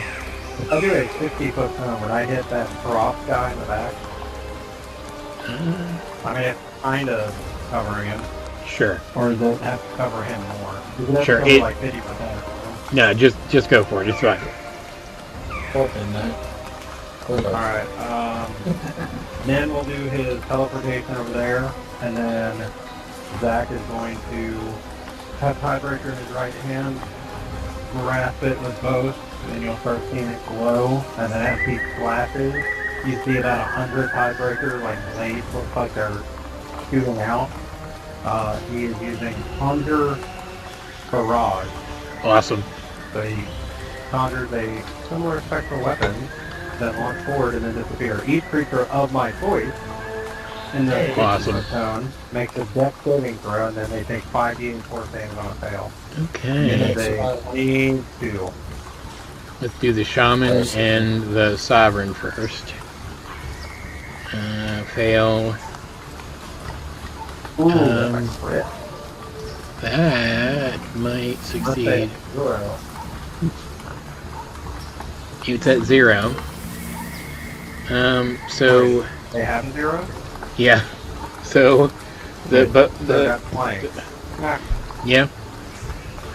The Sovereign and the Shaman fail. Throsk gets he fails too. Push him in. Edry Other time only doing out of that. gets a. Oh, that was what? Okay, I guess it was a 6, not a 16, so she fails too. And then the other guy, ouchie, succeeds. Everybody else failed them. Okay, so where is it? There it is. They paid 32 force damage. All of them take 32 force damage. Okay. Even the one that saved? Oh, he takes half, sorry. Okay. Yeah, it just that much on a failed save or half as much on a successful. Down. Alright. Neat. Is that your turn? No. Okay. Oh, that. Oh, good. Just force damage, is that what happened? Yeah, it doesn't do anything. It doesn't like knock him prone or do anything. Knock him out. That's good. No, it doesn't move him. Okay. Then I will. That's Did I forget to attack with? Did I forget to attack with Todd again? I think so. Hold on. You keep going. Todd's fine. That If I use is. a bonus action to teleport with the face up for just a mount bonus action, is that my bonus action because I'm mounted on him right now? That makes sense. The mounts bonus action? I don't think that takes yours. I think that's just the mounts ability. Okay. Then I will then move. I'll go there. I don't know how this is like. Is this if we can walk over all this? Yeah, it's Like, fine. is it supposed to be like a... You're fine. Just do whatever. Alright, I will go there, and then as my bonus action, because I use a... Oh, wait. Nope, not that. Not that. Nope. Oh, here it is. After you cast a 1+ spell, you can make a weapon attack as a bonus action. So I will go there, and I will attack the Bloody Lizard Folk. Okay. Ooh, only a 17 to hit, though. It hits. Oops. Oh, He's down. were you moving the... I don't mean to. Alright, now I'm my turn. Alright, it is Yatrisk's turn, so that's what, 2d6 cold damage? Oh, yeah, yep. Alright. Cool, 7. Not bad. Not bad, not bad. He's gonna kind of stumble out. And I think he'd still be focusing on Rolerna because she kind of took the lead before. Gonna kind of run up to you. Okay. He's going to, yeah, let's do attack with a short sword. 23 to hit. That was almost a 1. That was so almost a 1. 11. 16 piercing damage. And you're vexed. Okay. Attack with advantage with his scimitar.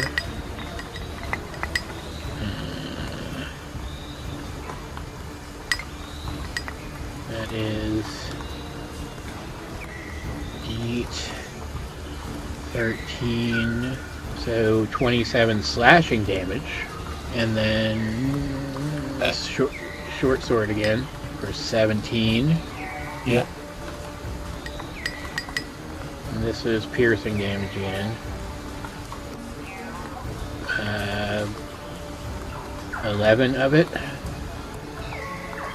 And then he will nick attack with his scimitar again with advantage.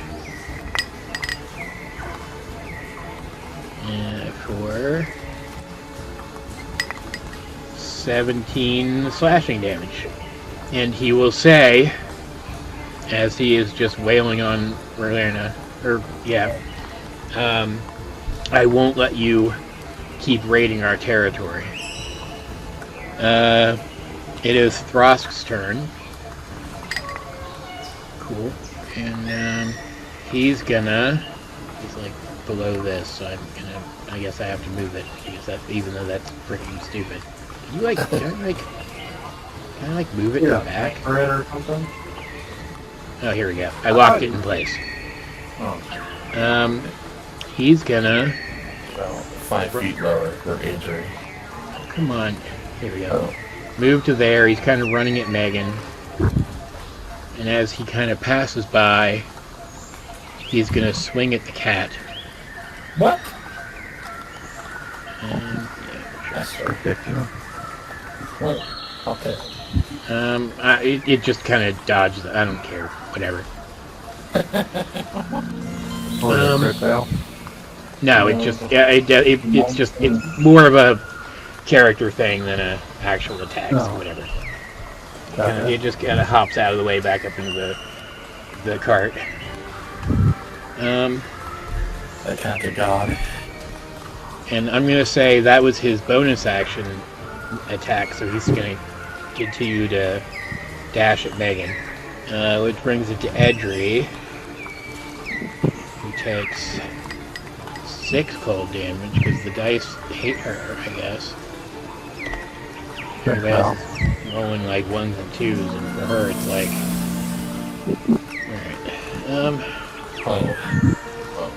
She's gonna cast Shillelagh on her, and yes, this is gonna sound weird, but I promise you she can do it. Her Moonsicle.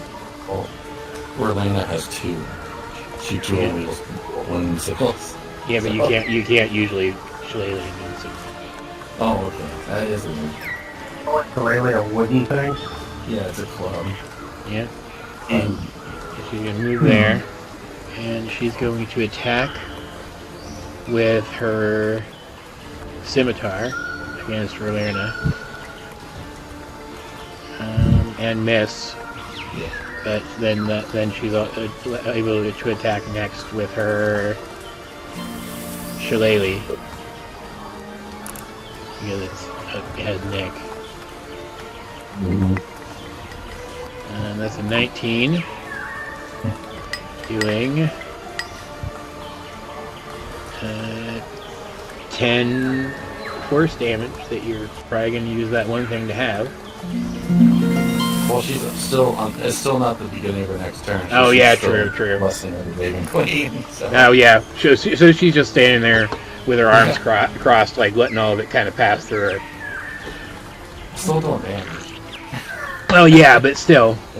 And now, is Brynn gonna let concentration lapse on that thing now that the only person in there is unconscious? Well, it's probably not going to happen until next turn. But Okay.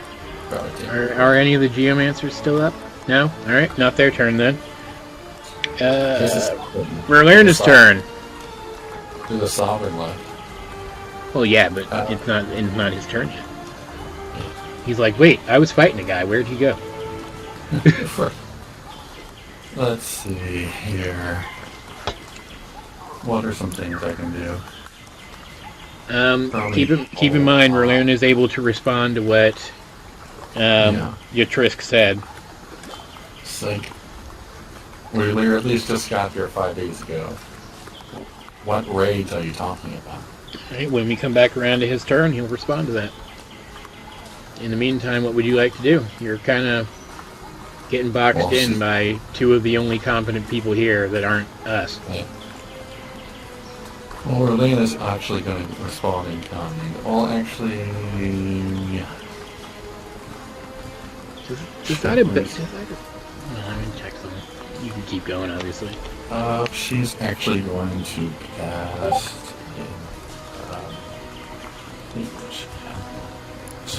that. She's going to cast a 3rd level Cure Wounds on herself. Makes sense. Because of her moon sickles, she gets to get an additional D4 from that. That's awesome. Very good. Healing spells are way better now than they used to be, too. Yeah, they are. Should I have Edry heal all of her allies next turn? Or? No. Let's see if that happens. Well, her one feature, her Hunter's Defense, and any other damage of the same. Yeah, her Hunter's Defense is only damage of the same type, so she can only choose one type of damage. True. Yeah. Okay. Ooh, so me switching up piercing and slashing has been kind of dangerous for her then. Yeah, that's why, because of the unarmed and the radiant damage. Oh yeah, that's right. He decided to get out of there. Okay, that makes sense. That makes sense then.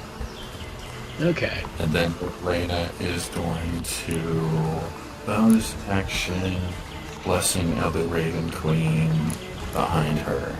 Okay. And then when that will be end of her turn. And Brynn is going to do the shotgun load of her arms and step up to E-Train. Alright, cool. She is going to Thunderpulse E-Train. Unfortunately, doesn't have the focus critical. Yeah. Still. She is going to Fluster Strike E-Train. So she needs to roll a wisdom saving throw. Unfortunately, she's pretty good at that. Yep. Roll 19 as well. Is that every turn or only once? I do not know. When you hit with a roll attack, you attempt a fluster, so it is like It's a awesome. stunning strike. So it's Okay. stunning strike. Good feat, man. She's bloodied though. So 19. can she stop that? No, but she will cast a level 4 spiny shield when you hit, doing 13 damage back. What's Then the damage type? Piercing, I think. Yes, piercing. Yeah, pretty sure it's piercing. Say piercing. Mm-hmm. Okay. And then you do your damage. What was your damage? Oh, it hit? Okay. Yeah. 6. In response, Elena is going to use a reaction for Mage Slayer, and it's going to attack. Nice. Alright. They're kind of ganging up on this poor woman. Well, she's a healer, and she's just going to revive them. Hits. Alright. Is that everything they're doing? Yeah, that's all they can do. Oh, Fluster Shot roll the Oh, yeah. Wisdom save. Okay, save. The Sovereign moves over there and he's going to try to get cheeky advantage strikes on Megan. What is that? 14. That misses.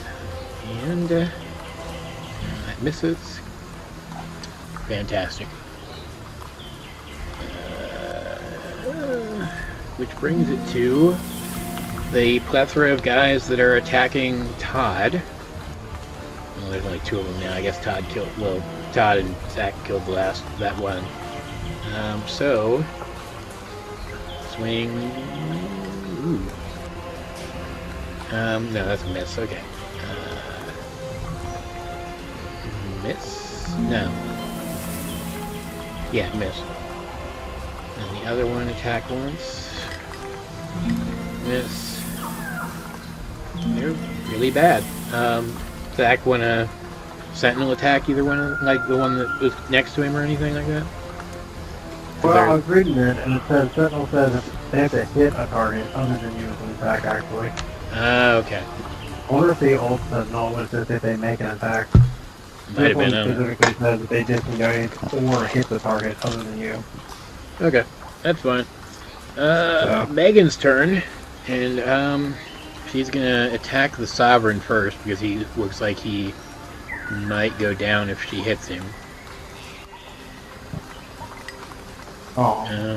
She hits him. Oh. These guys have like just natural armor. Like so, like yeah, he goes down. I don't even need to roll the fire damage. He's down.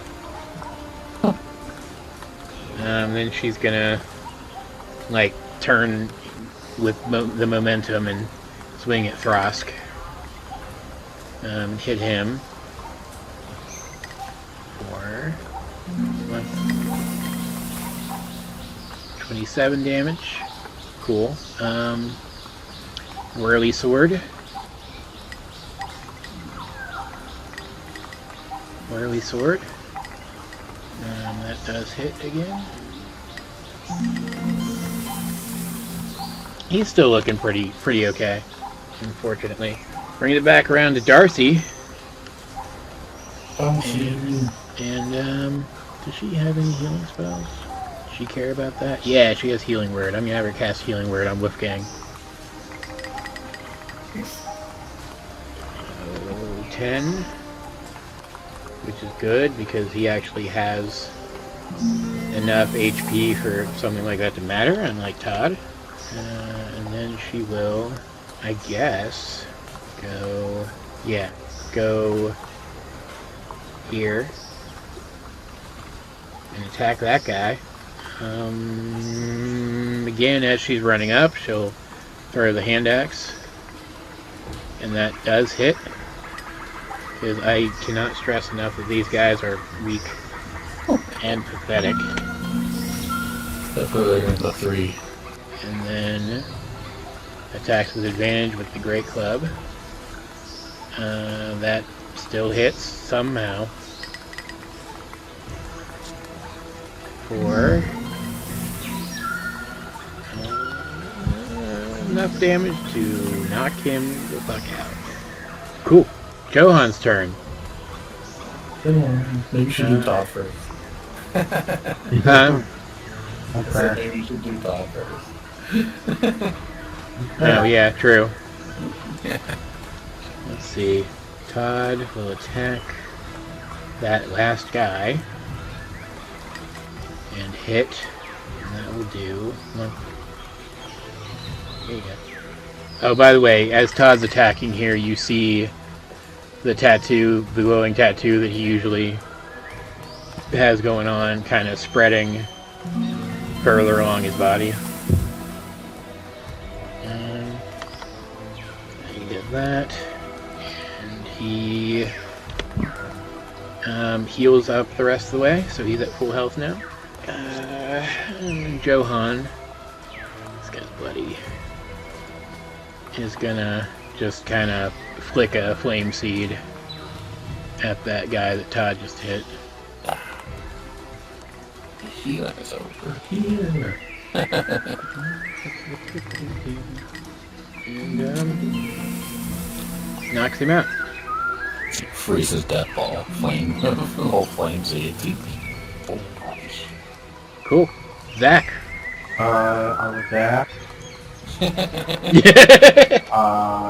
Well, Nen was Zack. Yeah. Then, As I get over there, he's starting to prep. You see him kind of get into that lunging position that, you know. Yep. And he gets over there, and then he will teleport off of Nen as he steel wind strikes Throth, then Edry, and then Throth again. Pretty sure, right? Oh, no, never mind. I can only do 5. I can do 5 different creatures. Okay. So I'll do Throth. 2, There's 3 of them. Yep. That thing, and then Edry. So first off, I'll do Throth. Ooh, only an 18 to hit. That misses. And then Edry. That one could hit. Yep. And they only take damage on a hit, so. Yeah, she might go down. Oh no, she's fine. 26. She's still up. 27 force damage. And then the last one, 19 to hit That misses. on next Brynn. Oh man. No. I'm ungrouped. Why am I not being able to move? And then I can teleport 5 feet from one of the targets. So I'm going to go on the other side of Throth, and then since I used a action, I will use a bonus action to attack with advantage against it. Almost a crit. 19, which is going to be a miss again. Yep. I'm a dead cat. Alright, well. He's not wearing any armor either. But he caught both of those attacks that just missed him on his arm and deflected them. It's Yatrisk's turn. He is starting to regret this course of action. He's going to step here and poised to attack Brynn. As he does, he's going to respond to what Relerna said last round. He says, the raids you and your clans have been executing into our territory for so long now, you and your shaman that you're going to meet. He does 13 piercing damage. Is that Brynn? Yes. And then attack again. And... oh my.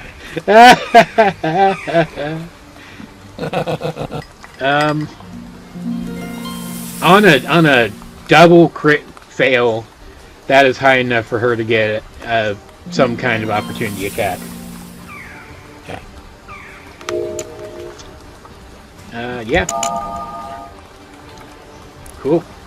Then he, undeterred by that utter failure, he stabs her again, or attempts to anyway. It's gonna miss. And then he'll nick attack with his scimitar. That probably hits 26. Yeah. That is 10 and 22 total slashing damage. Okay. It is Throsk's turn. He is going to... You know what? Yeah. He's going to dig deep. What? Dig deep? Yep. Deep. And then he's going to punch once against Megan. Is that hitting her? That is hitting her. She'll use another wing. That's like three wings already today. And then once against Zack. 29. That's going to be 11 bludgeoning and 4 radiant. 10 radiant back at him. Awesome. Cool. It is Edry's turn. She's not feeling good about her chances right now. So she's going to... Let's see. She's going to cast... Let's see. How much would that give me? She's going to cast Siloon's Viper. What? At 6th level. What? And you see a spectral serpent, like the avatar of a spectral serpent, form around her body. She gets 30 temporary hit points. Wait, who is this? The healer. Yeah. Sorry. Oh. And she attacks Brynn because she looks like she's doing worse.